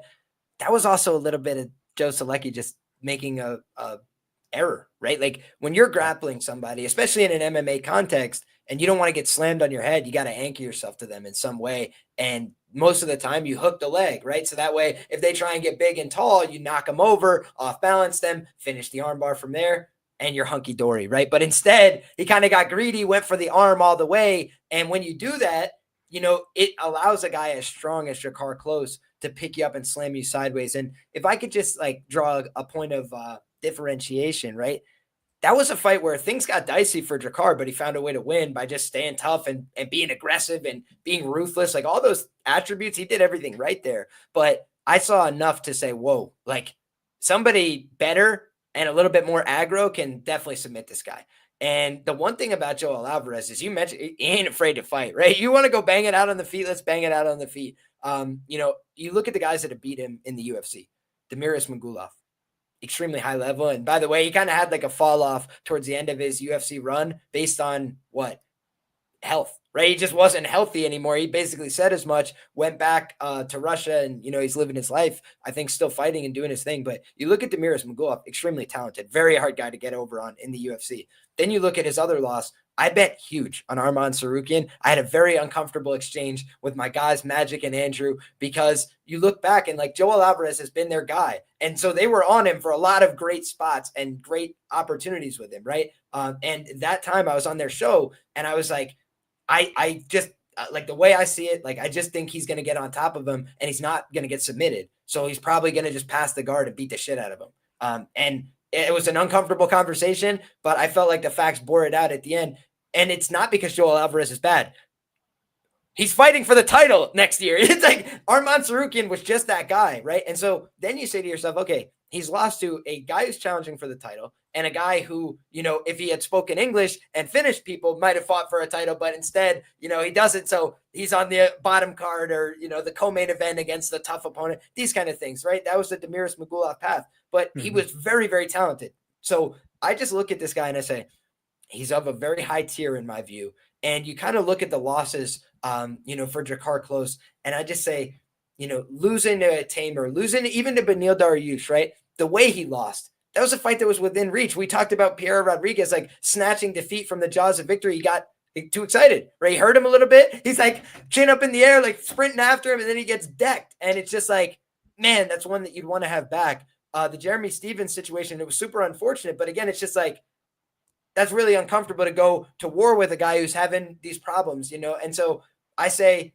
nothing but the best of luck to Drakkar Klose, but I look at this guy, Joel Alvarez, you've mentioned he's cheating and trying. He's going to find any way he can to try and beat you. If he has to kick you in the nuts, poke your eye, whatever he has to do, that fight against Arman Sarukian, he wanted to keep going. He wanted to keep trying, but he was a bloody mess, right? It was just an unfortunate positioning problem, right? A guy who's really good at passing, really good at defending submissions, going to be hard to get that guy out of there. Everybody else, he's found a way to put them away. You know, we look at his record. We talk about Shavkat Rakhmonov. He's a finisher.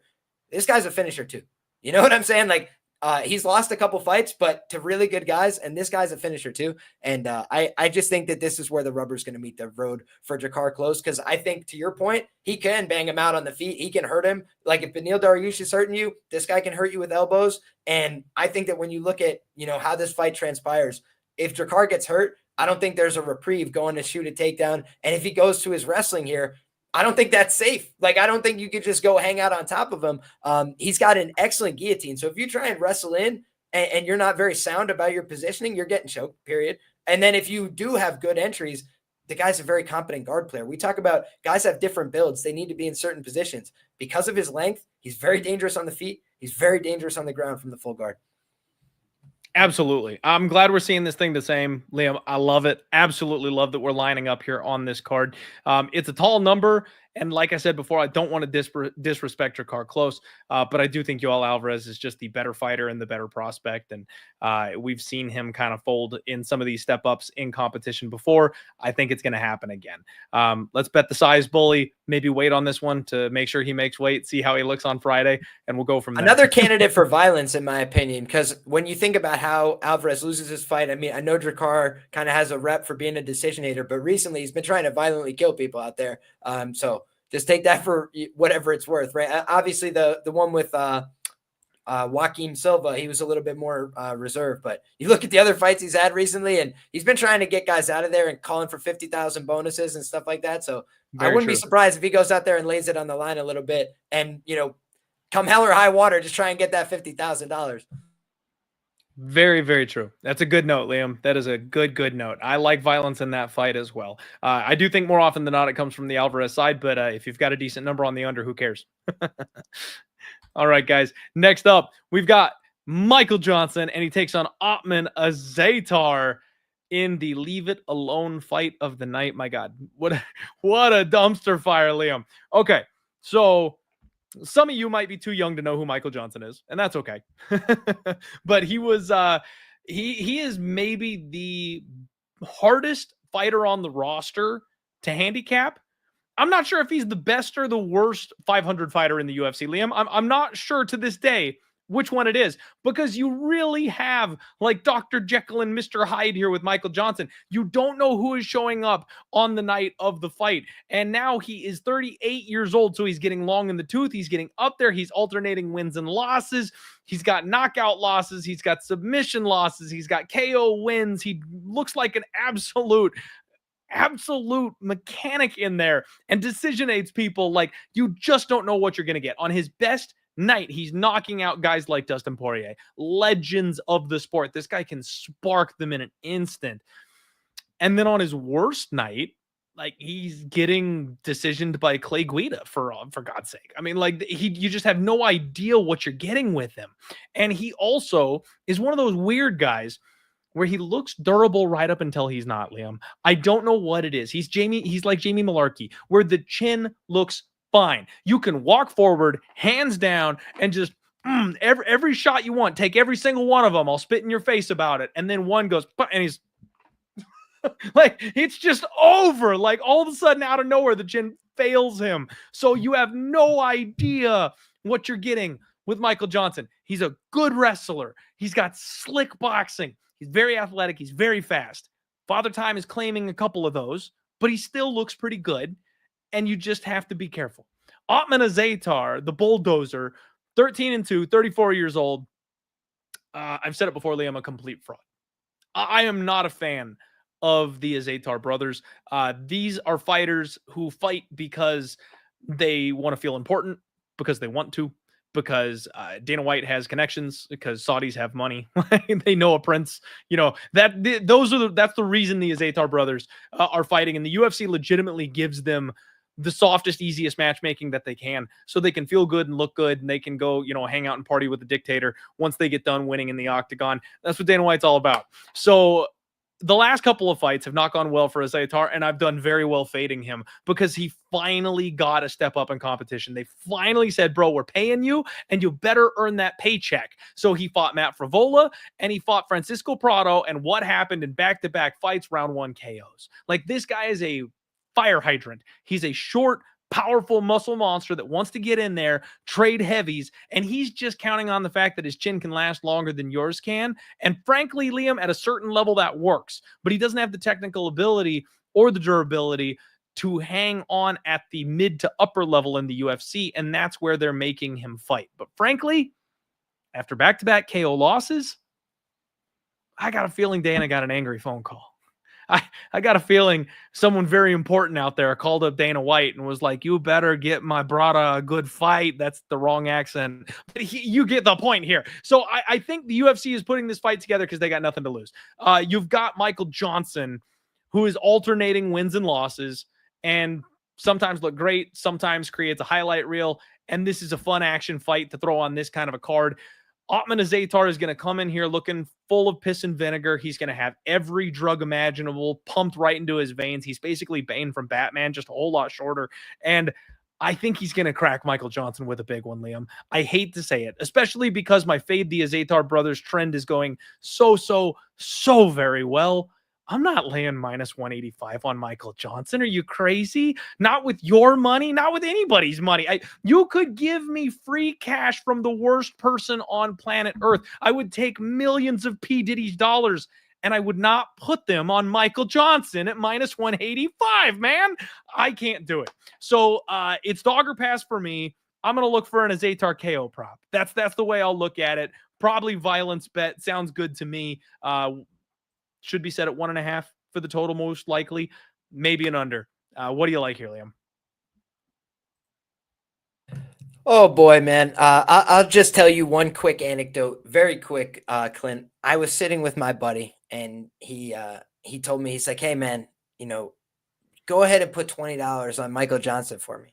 And he goes to hand me $20, my buddy Pete. And I was like, are you sure? This is against Carlos Diego Ferreira.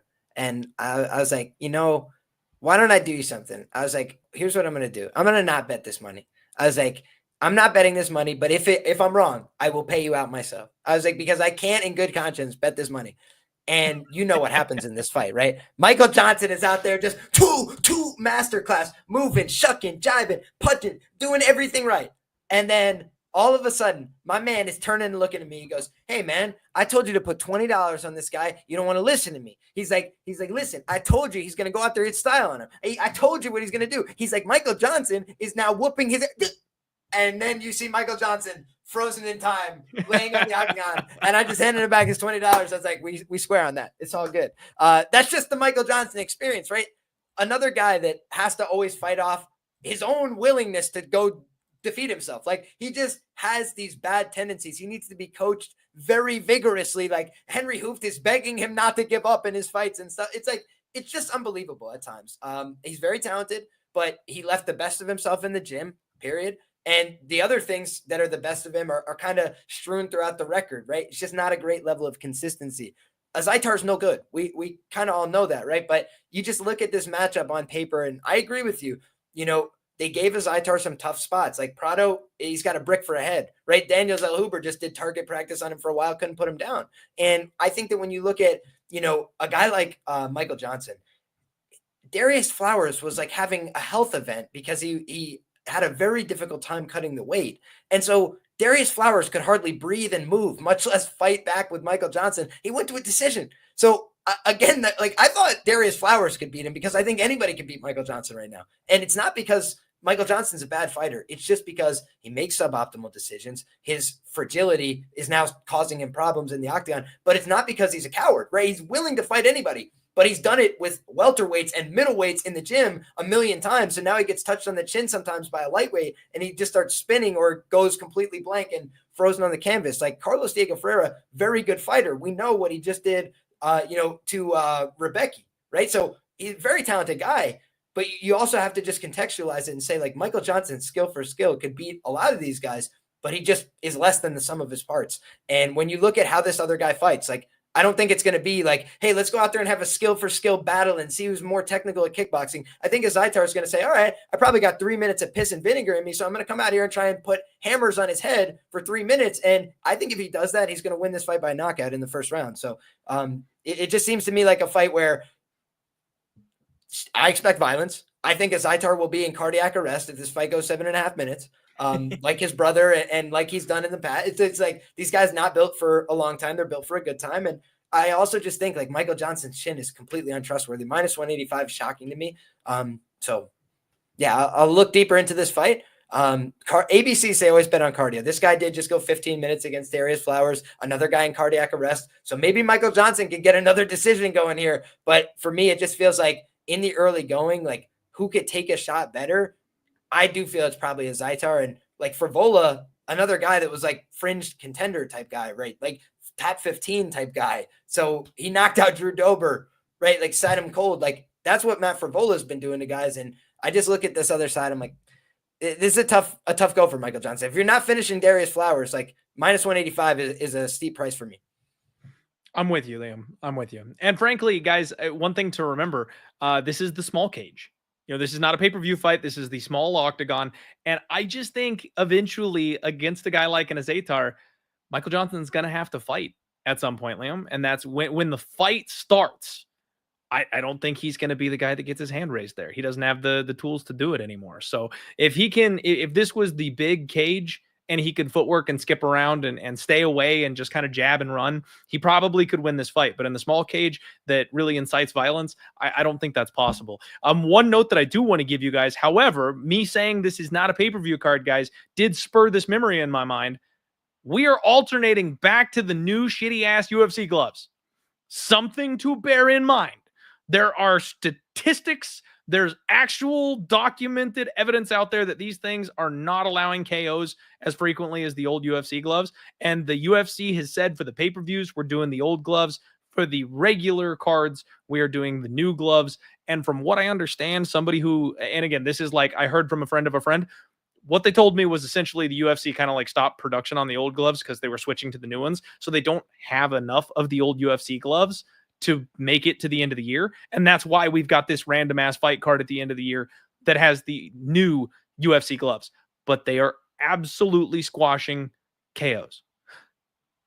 Do with that Michael what you Johnson will. Is now a lock. All right. I'm sorry, guys. He's minus 1,000. Change everything.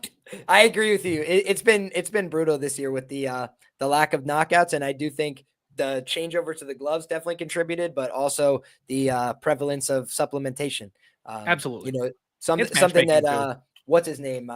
Luca Fury, excuse me, has been bringing up a lot, and I agree with that. You just see like a lot more fighters that are in their like late 30s, early 40s, like surviving 15 minutes and stuff. And obviously Clay had a tough go of it this weekend, but definitely something to consider.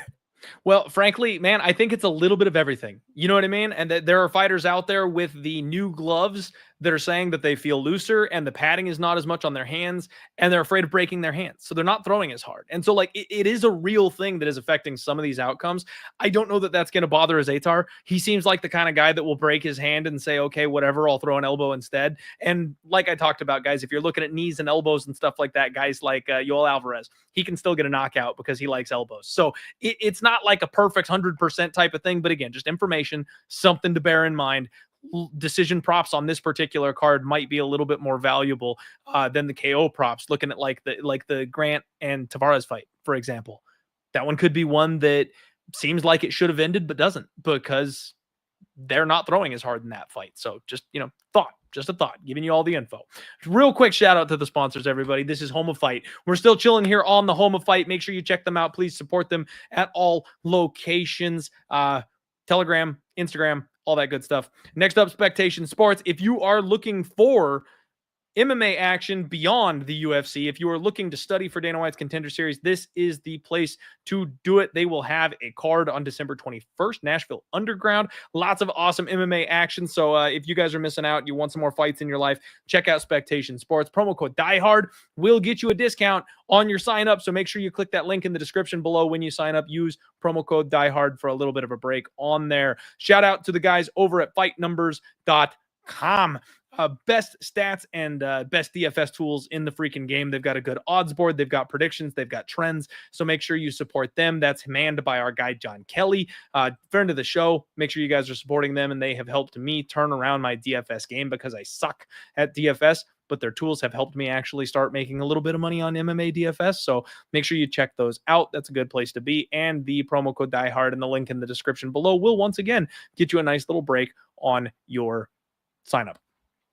Bet openly, you guys. My main sponsor, my main people, man of the people, Gino himself. We are closing in on $9 million saved. $8,895,000 have been saved using this platform because you get the best odds possible when using Bet openly. It is peer-to-peer, which means another gambler out there takes your money, but because of that, you cut out the middleman, you cut out the book, and the winner pays 1% juice because my man Gino is not greedy. Look at these numbers. Ottman Azaitar is a plus 172 underdog. That is a better number than you're going to get anywhere else in the market. But similarly, you can lay minus 172 on Michael Johnson. You are getting a better number on both sides of the line. And not only that, but you guys can do fun degenerate stuff with this little instant booking DFS player props button here. I like to use it for hockey. You get goal scoring player props. You can pick your teams and parlay them all up together. So all the degenerate options that Bet Openly didn't used to have that you had to run the DraftKings for, they are now developing those tools in here. So this tool is not only better for you long-term as far as saving money, but it's getting better. Gino is making sure this thing is getting better with lots of fan feedback and transparent conversations with the people that use it. So it's awesome, and you got to make sure you get in there. Yes, Matt, Bet Openly is available in California. It is my secret weapon. Whenever we go out to California, guys, Bet Openly, the way, again, this is too highbrow type of stuff, but it's under like DFS legalizing it. So because of that, they have DFS in California. Bet Openly works, but you can straight up bet with people on that platform, and you can't use sites like MGM, FanDuel, DraftKings. They're illegal in California. Bet Openly works in California. You should be jumping on it, man. It absolutely makes a massive, massive difference, and you can play in places where you otherwise cannot. So get yourself an out there. Click the link in the description below so Gino knows that I sent you.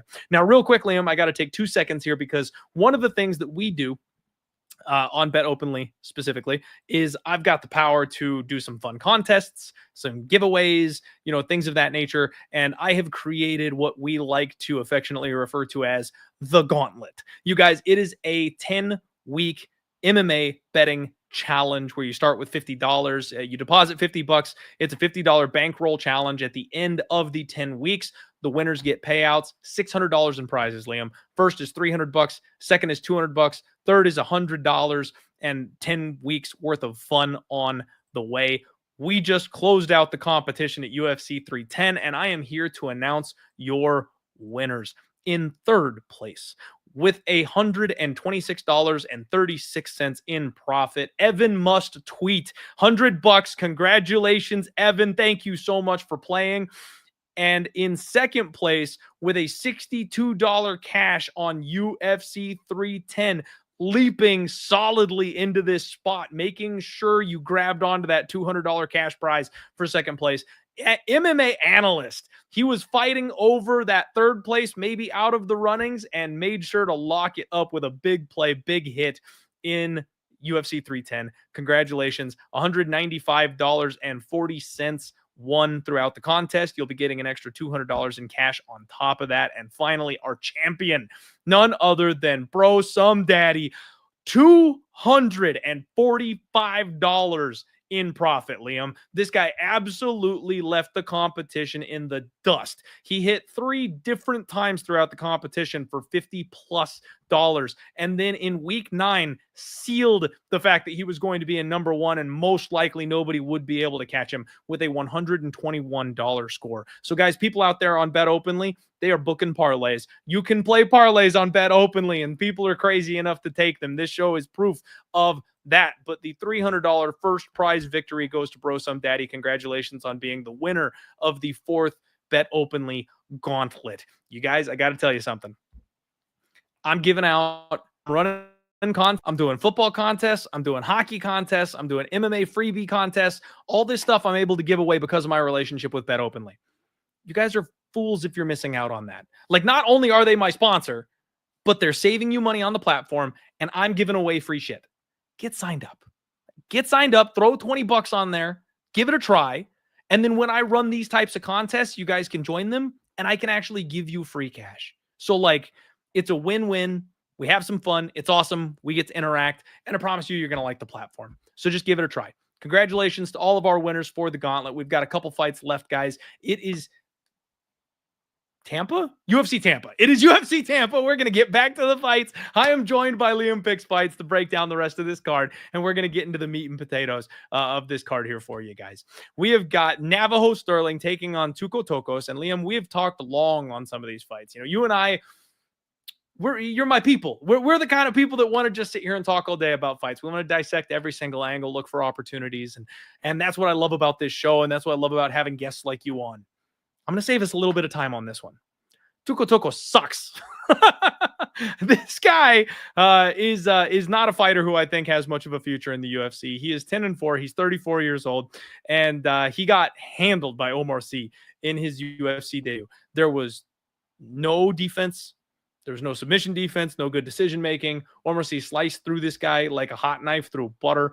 He absolutely is a live and die by the sword type of fighter. He wants to go out there, bang it out. He's been KO'd twice. He's been submitted once. He's got 5 first-round TKOs. So he's a fun fighter. No problem. His opponent, Navajo Sterling, is a 5-0 undefeated 27-year-old coming out of City Kickboxing. What else do you need to know? Like, he's coming from a great gym. He's making a legitimate UFC debut. He is coming off Dana White's Contender Series. He finishes absolutely everybody. And people that he's been fighting have a decent amount of experience too. It's not like 0-0, 1-0 type of fighters. They're not great fighters, but like 8-8, 9-8. Like, it's people with experience, and you're in that kind of a gym. Yeah, that's the side I want to be on. So I'm not laying minus 500 on a UFC debutant, I don't think, Liam. But frankly, I think you could. He's probably going to win this fight, and he's probably just going to be the cleaner operator on the feet. I expect a Navajo KO. Yeah, I'll echo your sentiments here, and I'll try and keep it brief as well. Tuos was like a minus 600 favorite against Ming Yang Zhang, which is probably going to go down as one of the worst MMA lines of all time, right? Like, Ming Yang Zhang just walked him down and killed him in that fight. Not very competitive. And then you look at the fight that he had against Omar Sy. I mean, that was just not a very, soft matchup for him, right? It was like a very difficult one. So I think he's bad. But I also think, like, in terms of style matchup, like, he will probably try and be the offensive wrestler and grappler in this one, which I think could at least lead to him having more success than like him getting out grappled by a bigger guy against Omar Sy that was never going to go his way. And then the fight against Ming Yang Zhang, that's like a murderous power puncher, just walked him down. Also a huge guy. I think that if he's smart, he's going to try and wrestle and grapple here and at least test that. If we've seen anything from the City Kickboxing guys, that's where he can exploit them, right? But it just doesn't seem like he's got the juice athletically. He seems more like a guy who wants to, go out there and kind of rumble about a little bit and have fun, but he doesn't seem like a guy who's serious about being a world champion or something. No disrespect. And I think on the other side, that's what you get with Navajo Sterling, a guy who really wants to be here. I think I called him one of my 5 most talented Contender Series prospects in no particular order from this year, just because he's got the build, he's got the team, and he's in a shitty division. So go out there and prove it, kid. The nail in the coffin there is that he's in a shitty division, and ain't that the truth, man? 205 is so soft right now. I mean, and somehow heavyweight is softer. Look at freaking Kennedy Nzechukwu moving up from 205 and having success at heavyweight because he's better than those guys up there. It's unreal, some of these higher weight classes. Yeah, let's leave that one in the dust. That can be a time saver shorty there. Next up, you've got Daniel Marcos taking on Adrian Giannis. This is more my speed, Liam. This is an awesome fight. So Daniel Marcos, I've talked about this guy a lot, Liam, because frankly, there's something about him that I just like. He's a little bit older. He's 31, so he's still in his fighting prime, obviously, but he got to the UFC a little bit later. But he's 16-0, and he just looks good everywhere. This guy can just do it all. Now, I will tell you, I think he robbed my guy Davey Grant blind. You go back, you look at that fight, you look at the media scorecards, you watch all of it, like everything. Davey Grant won that fight, right? So this guy should be 15-1. But I've talked about how hard Davey Grant fights at the upper end of the division. Fighting closely with that guy, to me, just kind of checks the box that you're legitimate, especially when it's your second fight under the UFC banner. So this guy fought Urichi Lang, got a no contest there, groin strike, accidental, oops. Fought John Castaneda, did very well in that fight. I like his shot selection, Liam. That's the thing that I always like to say about Daniel Marcos. He's kind of a pot shotter. Usually when you get guys like that, they are moment winners as opposed to being minute winners because they hit with force, they hit big thunderous shots, but somehow Daniel Marcos has made that work for him to be a minute winner. He does throw one at a time type of strikes. Every once in a while, it'll be a 2 and 3 punch combo, but not very often. But he keeps a high enough pace that it is often enough that a judge will think he's throwing at a high pace, right? Like it's a really weird combination of powerful one at a time punches, but still keeping some kind of volume going. I like the way he strikes. He finds opportunities and he does very, very well in those in striking range. I like the way he keeps that striking range, mind you. He does a good job of making sure he can touch you without you being able to return fire on him. Daniel Marcos is a very dangerous opponent in this spot for Adrian Giannis, who is a fan favorite. Giannis, 17-5, 31 years old himself, and he went through a bit of a tough time. He snapped a 2-fight skid here with a win over Vinicius Salvador. The UFC gave this man a softball, Liam. Absolutely softballed him. They were like, okay, fan favorite, talks about Dr. Pepper all the time, and they tweet back at him. We need to not have this guy go 0-4 and get cut. So he was going through a tough time. His coach died, father figure style coach, a guy he's got a very close relationship with, and he takes over the gym. So all of a sudden he goes from being a fighter to being thrust into this leadership role, something he's not ready for, something he's not prepared for. And it looked like that was taking a bit of toll of him emotionally. And it also took a bit of a toll on him as far as his fight preparation goes, because who knows how well you're training, who knows how well you're operating once you're your own head coach, instead of someone controlling everything for you, setting everything up for you, telling you what you need to do and where you need to go. So he loses to Rob Font, which frankly, Liam, is a terrible look. Rob Font doesn't tend to knock out a lot of people. So him getting KO'd cleanly in round 1 by Rob was a bad look, but I'll give him a little bit of a pass. Then he gets TKO'd in round 2 by Jonathan Martinez. Now, you can give him a little bit of a pass because it was leg kicks. It's not like he got chapped on. It's not like he got tapped on the chin. That's what I was trying to say. And, went down and he's chinny and he has a problem. No. He just had no idea how to check legs. But that also is a bit of like a you probably should have been prepared for Jonathan Martinez kind of moment. He did check a leg kick or two against Vinicius Salvador. Looks like it's something he spent a little bit of time on after that. God bless him. Adrian Giannis, guys, by the way, is the newest member of Bet Openly. So shout out to my guy. We got a bit of a sponsorship deal, it looks like, going with him. So we should expect a couple posts from him supporting Bet Openly, which I'm super excited for. But the problem with that, Liam, is I'm very, very tempted to bet against him. This week, I mean, guy joins the team, and I'm like, I'm fading you. Like, you hate to see it. He is a plus 150 underdog. You've got Daniel Marcos at minus 180. And what I've seen from Adrian Giannis is he likes to get in there, bite down, and trade. You know what I mean? He likes to keep his hands a little too low. He's very hittable when he comes in on entry. And I think Daniel Marcos is going to make the right adjustments to be able to avoid and return and counter. And if Adrian Giannis goes first, I don't know that he's going to be able to handle what Daniel Marcos throws back at him. Giannis does have a bit of the death touch. So if he gets going and he finds his flow state, and maybe he's made some improvements since his last fight, he could win this fight and surprise me. But I think Daniel Marcos has better durability and better shot selection. And I kind of think that's what this fight comes down to. Hate to say it, but I'm picking Marcos at minus 185 here. I understand where you're coming from, man. I think that this is a competitive fight. Listen, I think it's an IQ test in some ways. This guy Marcos, sometimes he comes out, he's firing leg kicks. Sometimes he throws very few. You just go through UFC stats, you'll see it. Some fights he's throwing 20 plus. Some fights he's throwing less than 10. So it's like, if he's throwing less than 10 against Adrian Giannis, I don't think that's a good fight for him. Just because, like, I think, to your point, he's a little bit more one and done. Giannis will put some combinations together and start to make some reads on you over the course of a fight. And we've seen, if you're Jonathan Martinez, you go out there, chop the leg. That was a great strategy, right? Kind of just immobilized him, really kept his attention on the lower part of his body. He couldn't really box effectively because of that. That was really smart. You look at the other fight that he lost, Rob Font. I mean, frankly, Rob Font is like a very, very good fighter, right? A guy who's been lurking in the top 15 for a long time. And you look at his losses, he gets dropped multiple times by killers and just keeps getting back up, getting back in their face, outlanding them on volume. Like Rob Font's a tough motherfucker. And, you know, he went out there and I honestly thought he was looking pretty solid against Rob. And Rob just was like, yo, fuck this kid, bit down on the mouthpiece and killed him. I was like, okay, hats off to Rob. Like he needed that one bad and he got it. Just like the most recent time we saw Rob, he needed one bad. He went out there and got it again. So you just see Rob, he's a gamer, man. You're going to have to put him into that good night. He's not going softly. So I think of a guy like, Adrian Yanez as a guy that was very hyped. And now he kind of lost some of that luster, right? People, maybe are not on his hype train anymore. And I do think the skills were always there. It's just that he can get into competitive decisions. We saw that with Davey Grant.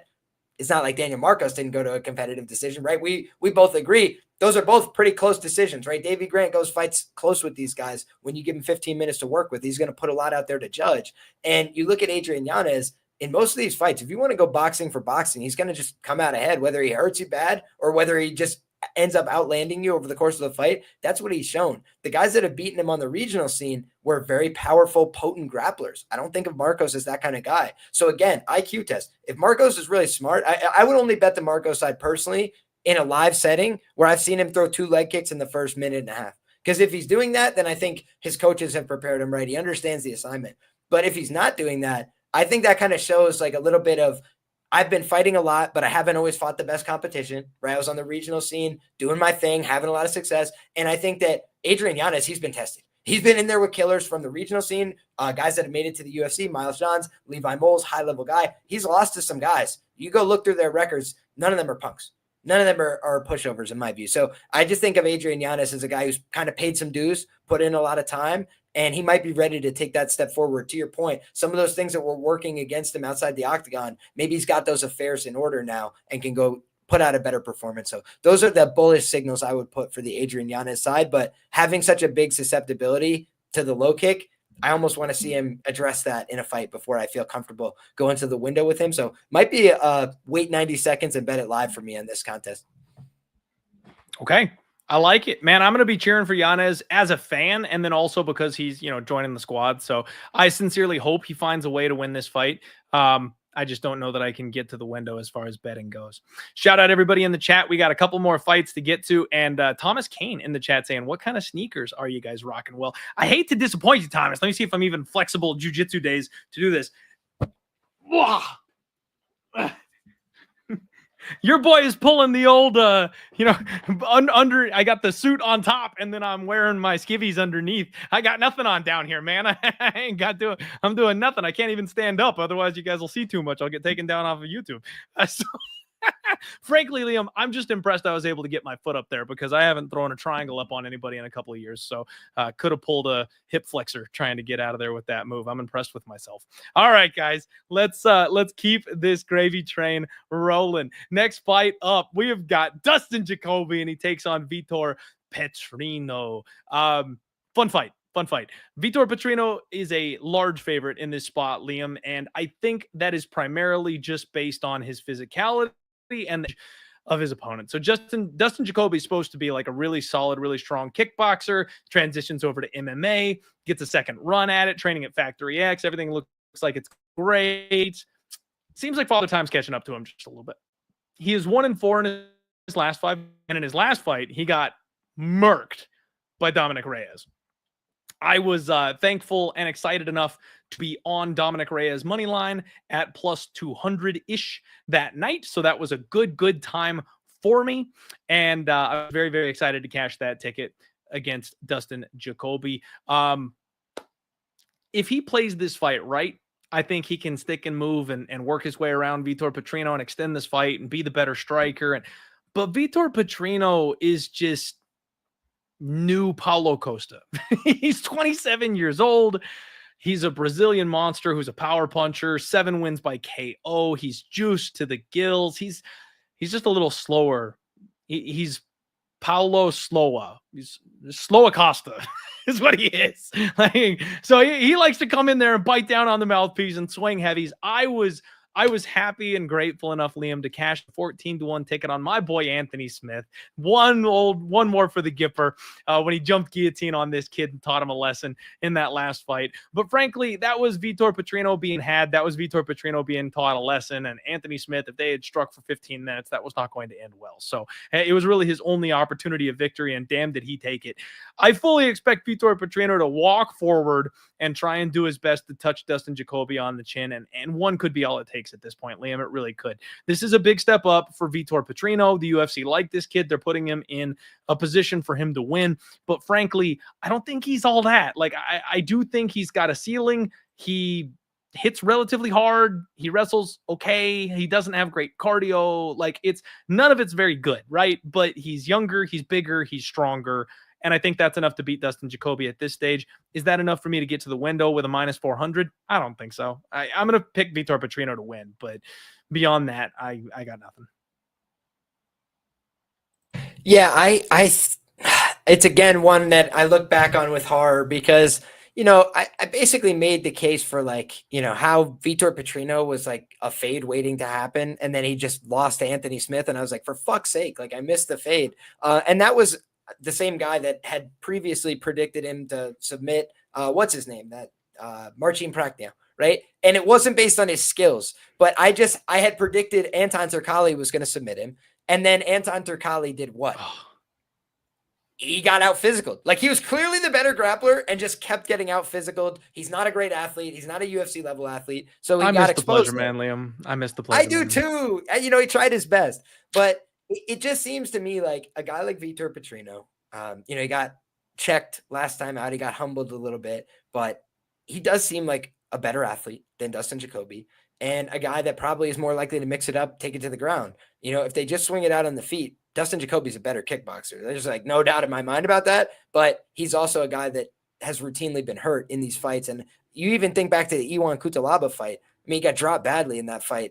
Or if not dropped, he was just getting held against the fence and punched ruthlessly to the tune of a 10-8, had to fight his way back in that one. So I think to myself, how many times can he realistically do that? And now he's coming off of some tough losses, accruing more damage. I don't like any of that for him. I do think the last time out, a prospect loss is typically you get submitted for doing something stupid. He did that in his last fight. So maybe he wakes up a little bit, gets back to the training room. But I do just think he's not a very positionally sound guy. So, that's the thing that always worries me. But Dustin Jacobe's not the guy to make him pay for that. So I think that this should probably be a Vitor Petrino win. But I'm just weary enough. I will say, the striking against Anthony Smith wasn't anything to write home about either. He was honestly looking a little bit awkward in that fight, period, and a little bit too loosey-goosey. I like guys that are savage competitors. You know what I mean? And I just felt like he was a little too happy-go-lucky, in that fight, and he paid the price. So if he's showing up ready to go for this one, he should impose his will on Jacobe. But, the last time out, he just looked a little too goofy for my liking. Okay.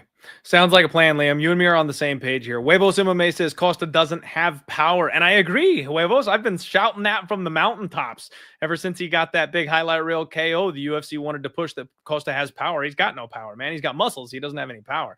I think there's a very good argument to be made that we will find out the same thing about Vitor Petrino in the coming years. He might be able to knock out guys on the regional scene.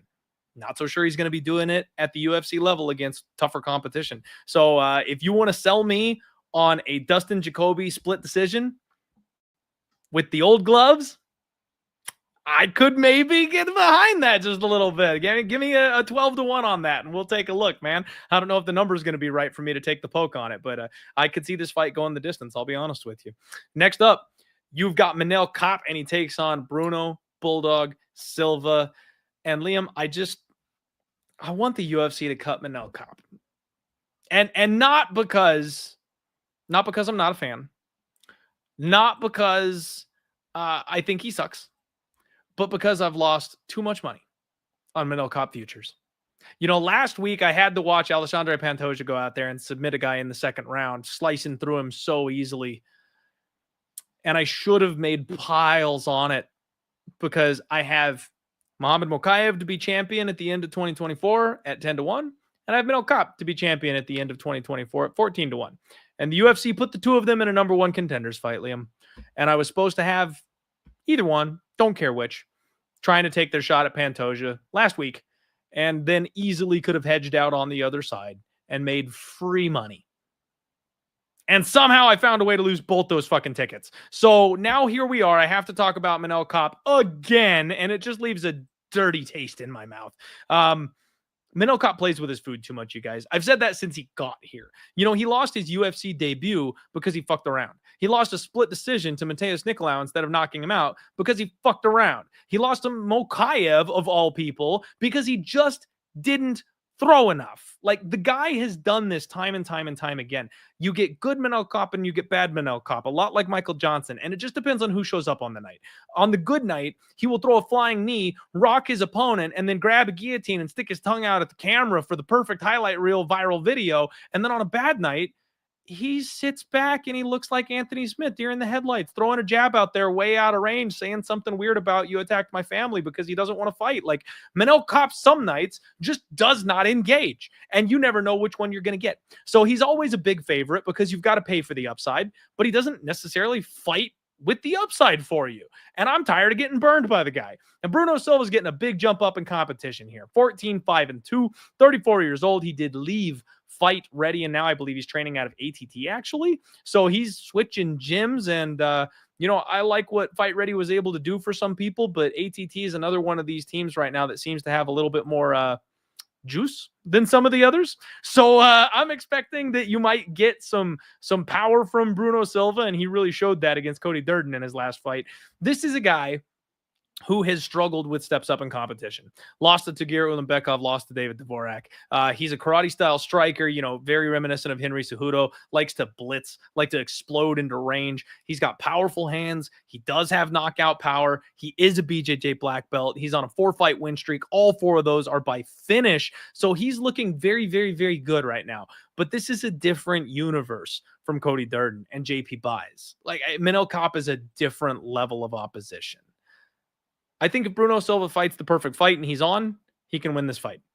If Manel Kape comes to fight and make a statement and really wants to be the next title challenger, because frankly, there isn't one in this weight class right now. They're trying to pull Demetrius Johnson out of retirement because Pantoja has cleaned the weight class out so much. Guys, Manel Kape was supposed to be the guy to fight Pantoja. There's a storyline. It's been written. The UFC has literally match made him to give him the opportunity to fight for that fucking title, which is why I bet on him in the futures market. And he fumbled the bag every damn. This is the moment. Liam, he should win this fight. He should be the next guy in line. He should be the number 1 contender. I fully expect Manel Kape to be the guy Pantoja defends his title against next. Minus 345 is a stupid number, but I think he's going to win this fight. I can't push back on that too much. The only thing I got to say is, like, let's just objectively look at his run through the UFC. Beat Felipe Dos Santos. That's a win that'll age fine, I think. David Dvorak, common opponent. He did well against him. But honestly, I think David Dvorak has just been downward trend, you know, over recent time. And I thought Tatsuro Taira was going to run through him, and they canceled that booking for whatever reason. I think he pulled out of that fight. So you look back, Zhalgas Zhumagulov knocked him out in the first round. That's a great win, right? In terms of most guys don't finish Zhalgas, but ultimately Zhalgas is a pretty undersized guy, not the most violent, dangerous guy. He kind of needs to hold on to you, make it a dog fight, grind you out. And you look at the Ode Osborne fight, another fight that kind of started off weird, and Ode was having a lot of success, and then he just kneed him in the face. Cool win, showed out there. Lost a split decision to Matheus Nicolau. I'll just let you know, I bet Nicolau that night. You know, that's one of those ones where you're clenched the whole time. And, you know, that was pretty early in my betting stuff, right? I looked at that spot and I was just like, Cap doesn't do that much, right? If you're going to like circle around the outside and make it hard for him to get a hold of you, he's not going to like track you down super aggressive. Like he tends to just be pretty passive and kind of let the fight come to him. So in that kind of fight, you know, it's going to be close margins, right? And if it's close margins, I just wanted the underdog. That was my whole thought process. Now, knowing what I know about Matheus Nicolau's chin, it's remarkable that he made it to the end of that 15 minutes. You know what I'm saying? But again, it just speaks to Cap not capitalizing. Like the guy then, he has 2 rematches booked with Matheus Nicolau. And what does he do with them? Right? Which, by the way, you're absolutely spot on. The UFC has been like, hey, dude, please just put this through the uprights and get us, you know, a title opportunity from you. And he can't do it. Like, it's like, He goes out there against Mikhaev. They clearly don't like Mikhaev. How do we know? They fired him right after the fight and he won. So you look at the fight and it's like, okay, what happened there? He did nothing, right? And just let the fight kind of pass him by. Mikhaev did nothing too, but okay, fight's over. Got to raise somebody's hand. Give it to this guy. Tough sledding, right? Then you look at the fight where, again, they book him against Nicolau. He misses weight the first time. Okay, let's rebook it, they say. And then he withdraws. It's like, dude, what's the matter with you? Like, they keep trying to set him up for success, and he keeps floundering it. And on the other side, Bruno Silva, in my view, that fought David Dvorak, that guy's like dead and gone. Like, he doesn't even look like that guy anymore. And the one thing that's concerning about the Durden fight is like Durden was having a lot of success with him in different positions, mixing it up, just the physicality, the athleticism. He was kind of just showing a little bit of the age of Bruno Silva. But you also see he's very opportunistic and tactical. And Cody Durden, the one thing you could say pro or con, like he's going to go out there and do shit. He's going to attempt offense. He's going to go out there and try and impose his skill set. Sometimes he has it, sometimes he doesn't, but he's always going to go out there and try and push that pace. And Manel's not going to do that, right? He's almost going to let you have like a much more comfortable fight. So I could see a world in which Manel Kape knocks him out, puts him on a highlight reel, fighting for the title. But I could also see another frustrating, split decision loss. And that would be 4-4 in the UFC for Manel Kape, where he goes out there and just lets fights pass him by. So for me, he's the kind of guy that I do worry about in a parlay type scenario because of what we've seen from him, right? Like fights that he could easily win, just lets him slip through his fingertips. Hopefully at this point in his life, he needs to have the maturity to go out there and just close the show, be aggressive, be assertive from the beginning, use your skills because you only have 15 minutes, right? It's like these aren't long fights. You got to go out there and do your thing right now or the opportunity is going to pass you by. Yep. You've got a short window as an athlete. You've got a shorter window as a MMA fighter, to quote Dana White. And I think that Manel Kape is letting a lot of his prime slide, man. And if he wants that title shot, now's the time. I think he's got to go for it. But I've been burned too many times, man. I'm going to pick him to win. I'm not parlaying him this week. That's too big a number. And Bruno is looking career best right now. So I'm not saying I'm going to bet on the underdog, but I'm just saying Manel Kape at this stage is not the kind of guy you want that price tag on. Minus 160? Sure. I will lay that. No problem. But minus 300, now you're talking crazy. That'll do it for that one. Next fight up, you guys. Swanson takes on Billy Q. Oh, this is a banger, Liam. This is a bit of a throwback fight, but it's going to be a good one. You've got two guys that like to go in there and slug it out. High pace, high action. Swanson looks like, frankly, he's still got it. He's another one of these guys that's just kind of turning back the clock every time he feels like it. 41 years old is Swanson. He's alternating wins and losses, and he really seems to be struggling again, kind of at that upper end of the echelon of the division here. Split decision loss in his last fight to Andre Touchy Fili. I thought he won that fight, Liam. I really felt like he beat Andre Fili, but in classic Andre Fili fashion, every single fight of his ever goes to a split decision. So you're flipping a coin once you get to that point. Big win over Hakeem Duadu not long before that. He struggles with the guys that have like ungodly power. Jonathan Martinez got him with the leg kicks. Giga Chikadze is just too much at this stage for him. But against these mid-tier type of guys, it seems like Swanson's still got it. He's incredibly athletic. He's incredibly fast. He's still explosive. Counters are good. Power is sharp.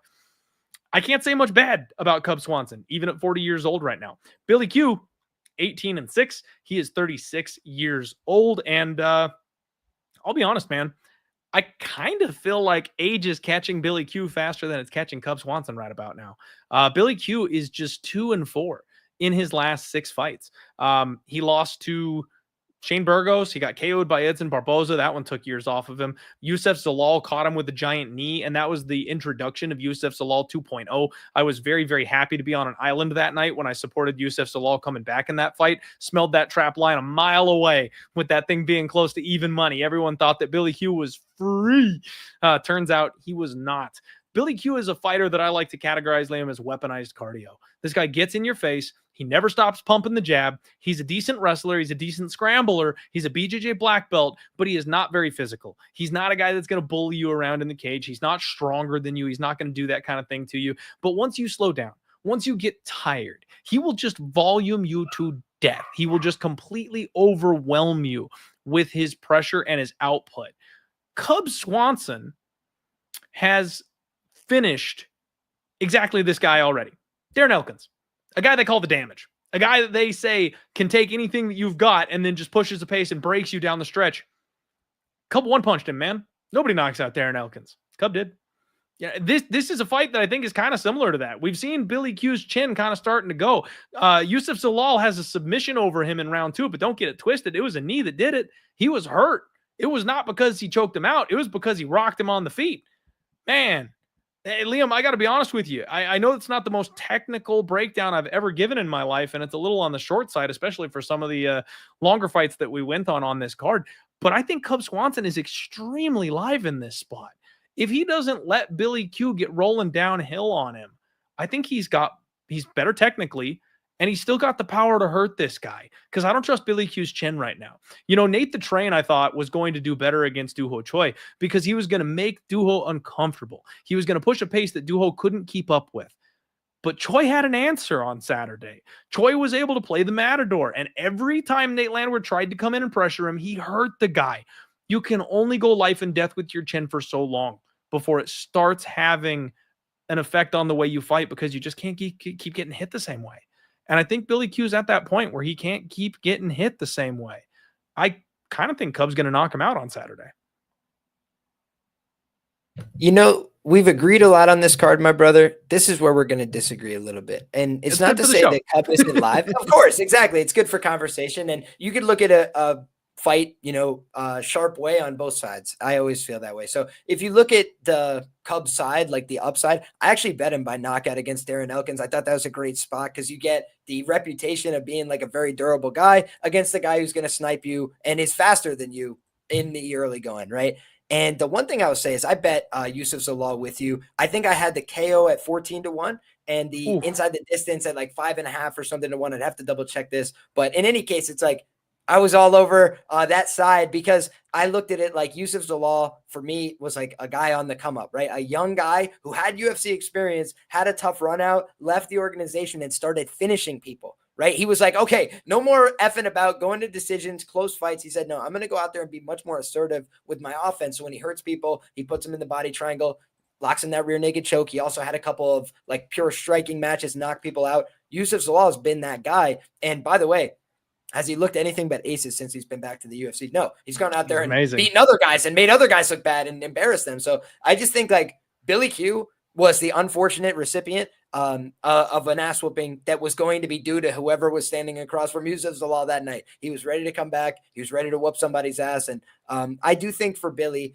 there are some signs of concern, to your point, slowing down a little bit. I think they're there on both guys. And the one thing is Narrative Nation.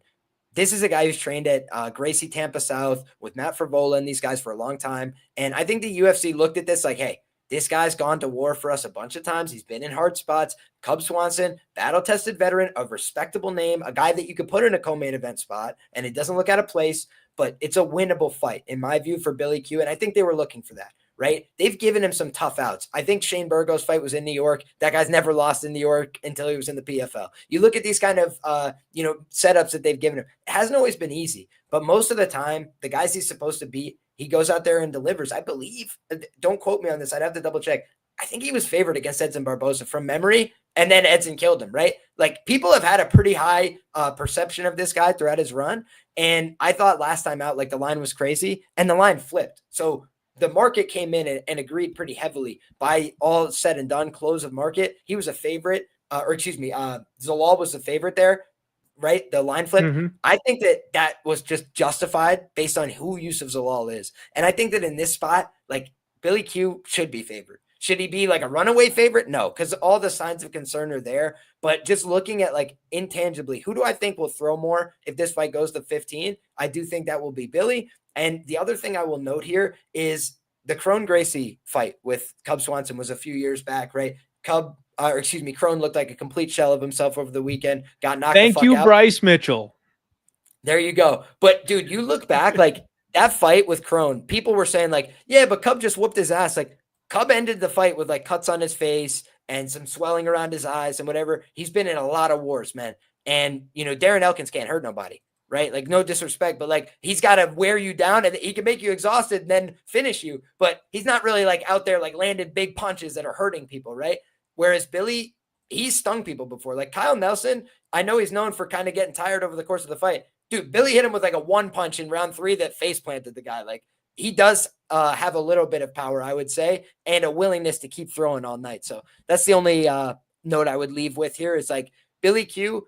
He's been outworked before. Like, guys have gone out there and just done more than him, been faster, been a little bit younger, more athletic, more dynamic, like Edson Barboza. But in terms of going out there and out dogging this guy, hard to do. And especially an older guy who's already had those glory days and like could just be ready to check out if the going gets tough. If I had a criticism of Cub Swanson, there's been a couple of times he gets hit with a big shot and he sees his way out of the fight, or even some things like from his prime, right, where he was doing, a tough run out against Frankie Edgar, right? It probably wasn't going to go his way, but Frankie was able to track him down late and break him, get the finish. I think it's the latest finish in UFC history. So there's been a couple of times where if you keep pushing, if you keep pressing against Cub Swanson, there can be that little bit of break. Great fighter in his prime would have whooped Billy's ass. I just think he's post prime. I think the same might be true for Billy, but he might be a little bit closer. So great fight, man. Good matchmaking by the UFC, which I don't always say. Sometimes I'm like, this is exploitative. This is crazy. This is a good matchup for both guys where they have a chance. Yeah, completely agree, Liam. I mean, for me, this one is it's Anders versus Wyman all over again. Both these guys are sliding. Which one is more shot? You know what I mean? Which one is more done? And by the way, for anybody listening, I actually got in on my boy Eric Anders. I was talking about him all week, and I kind of got cold feet right before the fight, Liam. It pissed me off because I was locked in on Anders the first time they booked the fight, and I thought, you think long, you think wrong. I thought about it too long. I eased off. I decided to pass. I got in live at -130 on Eric Anders when I kind of started seeing the tide shifting. And by the time I was going to tweet out that I was making a live bet, he was -800. So it's not on the official record. I'm not giving myself credit for it because I couldn't get it out there for the people. If anybody was interested in trying to tail my insane action, that's just how I keep myself accountable on the record. But I did actually get money down on Eric Anders. But that's what this fight feels like to me. One of these guys could be shot overnight. One of these guys could be just done coming into this fight. And we're not going to know until that cage door shuts. So I kind of think that I'm not expecting Cub Swanson to outdog Billy Q, Liam. I think Cub is going to catch him early and hurt him. And that's where this comes from. If this fight gets extended, it's Billy Q all day. It's Billy Q round 2, round 3. It's Cub round 1. That's kind of how I'm looking at it. I think Cub's going to knock him out. We'll see what happens. It depends on who's got what left in the tank. All right, guys, thank you all so much for being here on this podcast. We've already gone for 2 hours and 17 minutes. This is the Diehard MMA podcast. If you're here, it's because you're a diehard, you like to talk fights, and you're enjoying every second of it. You're not looking for quick picks or any bullshit like that. Get out of here with that shit. Actually, I love that kind of short form content. It's just not what we do. I'm joined by Liam Picks Fights, one of the best guys in the game, one of the most positive people in the game, and also one of the sharpest minds in the game. So make sure you're supporting him. Let's talk about this main event. We have got Joaquin Buckley, and he's taking on Colby Chaos Covington. And in what is just a crazy, drastic turn of events, Liam, Colby is a plus 200 underdog this weekend, you guys. Colby hasn't been that big of an underdog in, God, I don't even know how long, Liam. I would have to do a little bit more research. I would guess Marty 2. Was Usman 2, whatever you want to call it. He was definitely he was like plus 275 either the first or second time they fought, for sure. Okay, I remember telling my brother it was a good bet and then being very wrong about it, but there you go. That'll do it. That'll make you remember. Yeah, you're right. He was plus 250 that night. Okay, so I guess it hasn't been that long. But frankly, Colby Covington has only fought either total bums or the elite of the division for the last 10 years. Like, that's all the guy has done. He's been one of the elites. He's number 3 in this weight class, arguably number 2 in this weight class. I bet Colby against Usman. I thought he was going to be the one to get it done. But he's a little on the undersized side of things for 170 pounds. He's got cardio for days. He's an incredible wrestler. But he just looked like a shell of himself, man, against Leon Edwards. Like, Leon did a good job of making this guy not feel comfortable on his feet. And with wrestling, you know better than I do, you got to be able to go forward. Colby doesn't fight well moving backwards. He has no power to speak of, none whatsoever. So even though he's a decent boxer and he's got decent enough hands, the guy can't hurt anybody with his hands. So he's not going to be able to crack you and get you off him and get that respect. Like, he's got to go forward and use his pressure, use his chin, use his takedowns. That's the only way he can get you moving backwards. And if you're a guy like Leon who can make him go back instead, it's just not going to work for you. Now, Colby did have his moments late in that fight because we know Leon. He eventually slows down. He eventually gives up opportunities. And Colby was relentless moving forward, looking for those opportunities and got the wrestling going in the later rounds. But it was too late. It was too late by then. Unless he got a submission, he was not winning that fight. It was already over. But now he's getting what is theoretically a giant step down in competition against Joaquin Buckley, who is streaking at this point. The UFC's got what appears to be a semi kind of star on their hands. One of these guys who is not going to light the world on fire by any stretch of the imagination, but definitely somebody who's got a big time fan base, who is going to, ruffle some feathers, who's going to get out there and have good clips and headlines. And Buckley's a guy that'll be on the roster for a long, long time because of what he can do. He's on a big time win streak right now, 5-fight win streak, got a big knockout win over Stephen Wonderboy Thompson. Before then, I made bank backing Buckley against Nursultan Frodzaboev. That was a great night. I think Buckley is headed for the contender circle. He belongs at 170 pounds. He's way too small at 185, but he is fast, Liam. He is explosive. He's got a massive back on him. The hooks that this guy throws, I do not want to take body shots from Joaquin Buckley. But the one thing I will say about Buckley is that he has been had before. You go back to like the Chris Curtis fight, the Alessio Di Chirico fight, the Kevin Holland fight. Like, he can get a little over aggressive and he can be cracked on the jaw. It's a thing that we've seen historically many times. And when he gets tired, when he gets outworked, when he gets exhausted, he's there to be had. So if Colby's got any gas in the tank, Liam, this number looks stupid in hindsight, because if he can hang in there with Buckley for the first couple rounds and then get the wrestling going and tire this guy out, he might have a massive advantage down the stretch in a 5-round title fight, not in title fight, sorry, a 5-round main event. But if he cannot get the wrestling going on a guy like Buckley, who's very strong, very compact, very muscular, hard to take down, improving his own wrestling chops, if Colby can't get this guy down, or it costs him, it taxes him too much, it costs him too much in his own gas tank to be able to do it, then I think Buckley is going to teach this guy what the new breed is all about in this weight class. Colby Covington has written massive checks with his mouth for a lot of years. And I think there's a very real chance that he's going to find out that he can't cash those checks these days anymore. But he also is very, very intelligent with the way he's accepted fights. And as you guys can see, he never accepted a fight with Shavkat. He never accepted a fight with Ian Gary. Like, Colby Covington knows what he's doing. He's a very intelligent, smart human being, and he's not going to be made a fool of. He accepted this fight with Joaquin Buckley. You're the first person to ever call him intelligent. Keep going. Yeah, he was in that aspect of his career. No, I know. So, man, I do think that Colby sees a path to victory in this fight. And that is the one thing that kind of gives me a little bit of hesitation from just being like, Buckley's going to knock his head off. I'm like, well, Colby accepted the fight, so he thinks it's a fight he can win. And I don't know that, busted, washed Colby against the best 2 fighters this weight class has ever seen is really the version of Colby that we're going to get on Saturday. I'm very curious to see what kind of shape he comes in. If his knees are still working, if his back is still working, if his body is okay, I think he could make this fight very competitive, Liam. I'm this close. I'll pick Buckley. I will pick Buckley. I hate the price tag. It's dog or pass for me. Joaquin Buckley is not somebody that you can trust at this type of a price. And I know that Colby Covington, you guys, only has one KO victory in the last 10 years in his professional MMA career. And that was because Tyrone Woodley was so busted that his rib popped out of place. But your boy might just be crazy enough to sprinkle Colby Covington round 4 and round 5 TKO, because those numbers are going to be astronomical on Saturday. And if Buckley gets tired, I've seen him KO'd in the past.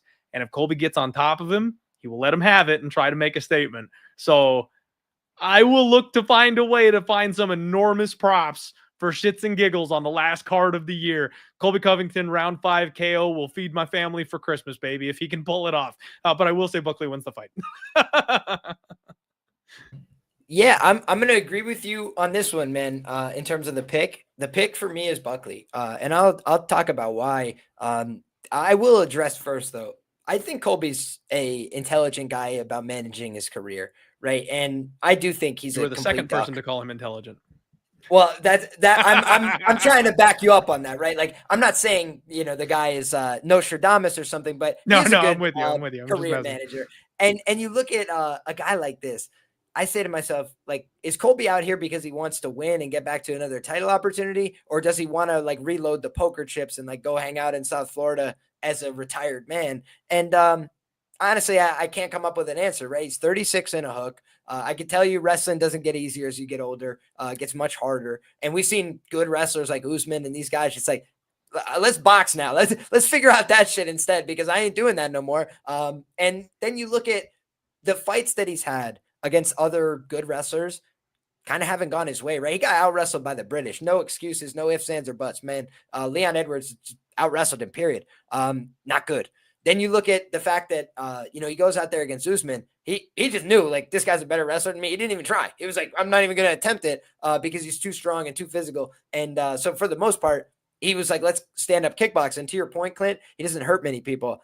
He doesn't get their respect very much on the feet. And I don't think Buckley's going to respect him on the feet, which means Colby does have a chance to do the funniest thing ever, right? If Alessio Di Chirico can just come up with a high kick, like Colby Covington does sometimes throw that 1-2 high kick. If he has any mobility left in his hips, right, that would be a combination I would be trying to coach him to do in this fight. If you had to criticize Buckley, sometimes more offense than defense, a little bit of a risk taker. His defense certainly designed more for boxing than for kickboxing. So you could, kind of get inside on him with some of these kicks, come up to the side of the guard with some of these kicks, but he does typically keep a pretty high shell and bounce some stuff off his shoulders. If you've looked at the man from behind, just look at his shoulders, like he's an extremely wide dude. And the other fight that comes to mind for me is Albert Duraev. That was his teammate, a guy that took him down routinely in the training room. So he was like, yeah, let me get Buckley in the cage. And then they got in there and Buckley stuffed all his takedowns and beat the absolute shit out of him and broke real his face. Quick that night. And dude, you just look at that and you say to yourself, okay, Colby, his wrestling's been getting worse over time, not better. And I think that he has a chance to go out there and out wrestle him. But if he's not, he's stuck on the feet with a guy that's going to hit him really hard. And like Kamaru Usman did everything but knock his head off, right? Like he hurt him really bad in that fight. Colby was hanging on. I did think it was a little bit of a weird stoppage relative to some of the other ones we see. But frankly, if you give Kamaru like 10 more seconds there, he might have stopped him cleanly anyway. Like he was just going off on him and Colby was in scramble mode, desperation in that fight. And then he kind of just played it a little more conservative the next time out. And that's what he's been doing a lot of lately. He got buzzed by Masvidal. He's just been holding on to guys, trying to put him in that leg ride. Hats off to him, right? But again, older guys, age contemporaries. Buckley seems to me like a guy who's highly motivated. He does seem to me like a guy who's gotten way better. I will just tell you guys, he's been doing his work at B Team. He's been doing these things where he's cross-training with people. And that seems like a guy who's really actively trying to get better. And his reputation used to be, can't have him in the gym, hard to be around. He had a beef with James Krause before. That was a guy that had to be buried in memory hold. And you look back and it's like, Buckley's reputation wasn't so good. And now it seems like more people are willing to like have him in their training facilities and stuff like that. Sign of maturity, a sign of a guy who's kind of coming along in his career. And people have always seen the talent. He's a guy that goes out there, lands hard shots against most opponents. So I think that this is the kind of fight where, unless Colby Covington shows up looking spry, he's going to have a really hard time in my view. So the price is prohibitive for a guy that is probably the worst grappler wrestler on paper by a margin. Colby has a black belt in Brazilian Jiu-Jitsu as well, but I don't think he has the physicality to get this guy to the ground consistently enough to win the fight. So unless he's going to hit him with that high kick or, to your point, gas him out in rounds 4 and 5, kind of drag him into deep water, I just don't know what to expect. And honestly, I thought Colby just looked too accepting of defeat in some of these recent fights, like kind of just a guy that knows like, hey, I got to go out there, put on the entertainment. He was booed out of the building against Leon Edwards in front of his fans. So that's just my sign that maybe the show's over. Yeah, I'm with you there, Liam. I really am. It just, man, I wanted him to fight Ian Gary because the world hating Ian wanted him to fight Ian Gary. I said Ian Gary would put him in the hospital, and I stand by it. Bro, it would have been, and unfortunately now that Ian Gary went to a very competitive decision with Shavkat, everybody knows that. Like, it was the best spot ever. We could have made generational wealth on Ian Gary when he was a minus 130 favorite over Trump's favorite fighter. Like, it would have just been so beautiful to hammer Ian Gary at very short chalk in that spot and then sit back and relax as that fight played out. It would have been amazing. So I'm very upset that that's not going to go our way for us. But this feels to me like also just kind of a different level of competition. Buckley is not the same thing as Ian Gary, in my opinion. Now, him being able to fight at 185 pounds is something Colby could never do. Colby could fight at 155 sooner than he could fight at 185 pounds. So I do think there's a size and a strength discrepancy here in this spot.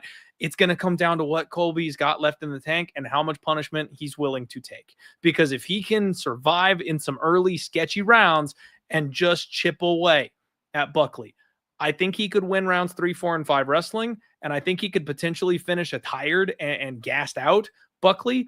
But that is the long road. That is the hard road. I'm fully expecting Buckley to hurt this guy on the feet. So I think it's Buckley. I'm just going to watch this one closely and maybe plan to kind of jump in live on it. The one thing I will say is kind of similarly to last week's event. I'm curious what they're going to give me as far as a total is concerned, because I think overs make some sense here. Colby's never been a guy to give up. He's never been a guy who's been accepting of getting dominated or just getting wrecked out there. So I do think that he will fight for your money and he will hang around as long as he possibly can. Oh, it's at 4.5. Never mind. If it was sitting at like a 2.5 or a 3.5 with people expecting Buckley to go out there and finish, I'd be looking over. But at 4.5, even money for it to go the distance, never mind. That's not nearly as intriguing to me. I expect it to go deeper though, Liam. I would see this fight going round 4, round 5, maybe all the way. We got to get Leon and Ian Gary in a rear naked choke class, man, because both these guys had opportunities to put some guys away and really solidify the deal, but not knowing their fundamentals, their hand fighting from the back ultimately cost them. So another reminder to us all, go out there and double down on our hand fighting from the back. Make yourself a high percentage finisher, man. You can get the back on anybody, right? We've seen it how many times, and we saw Leon Edwards get the back of Colby Covington. We saw our guy Shavkat Rakhmonov. He was this close. Ian Gary, searching for it, man. I used to bet his prop submission every time out, and this was the first time I laid off. It should have cashed just on principle, right? I stopped pushing. That makes two of us. But instead, this close. So you know what we got? Future opportunities, baby. Liam, I threw in the towel. This was the event that I was like, you know what? Like, I've been saying it. Submission. I'm going to bet it until it hits. I've been saying it. And then when he didn't get the finish on MVP, I went, this fuck doesn't know how to sink in a choke. Like, I've been talking about how underrated his submission game is. I've been talking about how good his grappling is. He's hanging out with Charles Oliveira, but he don't know how to throw in a rear naked choke. I'm like, I could not believe that happened. And then I was like, if he actually chokes out Shavkat, when that sub prop was 30-1, I will jump off the nearest bridge. It's like, if he sinks this, I'd have puked everywhere, no doubt about it. I was ready to die, Liam, like samurai style. Give me the nearest sword. I'm just like, should have gone down with the ship. Oh, but we will go back to it. He's getting better. He's training with Charlie O. It's coming. It's going to happen. Ian Gary by sub, just not this week. That is the Diehard MMA podcast, everybody. Thank you all so much for hanging with us. We gave you a lot of content today, some epic breakdowns, some fun stories, some little jokes. There's everything on this podcast. Do me a favor, hit the like button, share the show if you haven't already. Let me know what your best bet is for UFC Tampa down in the comment section below after the show is over. Liam, my guy, how can the people find you? Where can they find your content? How can they support you going forward? I appreciate you very much, my brother. You can find me everywhere, guys, at Liam Picks Fights. That's on Twitter. That's on YouTube. If you guys want to go that step further, I will have more information posted tonight. I make navigation documents every week. All my notes, all my write-ups, everything I've ever written before about these people compiled in one place, if that helps you with your process. If not, tune in next time and we'll have the same fun conversations once again, whether that's here, with my guy Clint on this program or on my own channels. If you guys want to check me out there, Liam Picks Fights, easy way to find me. And I'll have a lot of content this week. Let's go. UFC Tampa. Let's close the year strong, baby. Love it. Love it. Thank you guys all so much for the love and the support as always. Hey, I will wish you guys a very Merry Christmas and a happy holidays, no matter what you celebrate, no matter who you count as loved ones, no matter your race, creed, color, the color of your skin. Do not give a shit. I hope you have a wonderful time. Please be safe out there as people travel. One thing I like to remind everybody is that this is a very, very tough time for some people out there. I know we all like to look at the positive side of it, hang up your tree, your lights, spend time with family. Some people have lost their friends and family. Some people are missing. Some people have a hole in their heart around this time of year. So just do your best to be the light in everybody else's life. I promise you that when you start doing that, people will do it in return. If you go out there with a positive attitude, you be the thing that you're looking for in your own life, you're going to find people doing the same thing. So be positive, be kind, and people will do it in turn for you. We can all be happier and get through all this, because sometimes, guys, the world's a shitty place to live in. We can make it better for ourselves. We can make it better for each other. One last thing I want to leave it on for you guys here is I will be finishing out my contract here with the Home of Fight by the end of the year. Unfortunately, they're going a different direction, so we will not be renewing, and I will be on my own to start the next year. I ask that you please go to subscribe on my own YouTube channel. I have not used it in 6 years, Liam. I haven't not had a sponsor since I started the damn podcast. So this is new territory for me, and I'm hoping a lot of you guys will stick with me. I'm hoping you'll find my my show and keep the good times rolling, and we can build something special and new.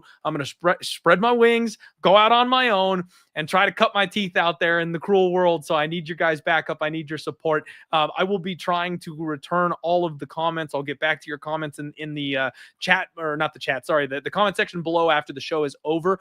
I will do that from my own YouTube handle, so you guys will be able to find me from there. But it's just the Diehard MMA podcast. And if you follow me on Instagram, on Twitter, you'll be able to locate me. I will be posting things out and tweeting my show. But I will give you guys more shows to end the year right here on Home of Fight. So for another couple of weeks, you guys have still got me here. I'm just prepping for the future. Thank you again. Good luck. Let's end the year strong. I will be back for the Thursday Total Takedown, the Friday Undefeated post-weigh-in show. Until next time, you guys, be good, cash some tickets, throw Brandon Cooks the fucking football, and let's roll.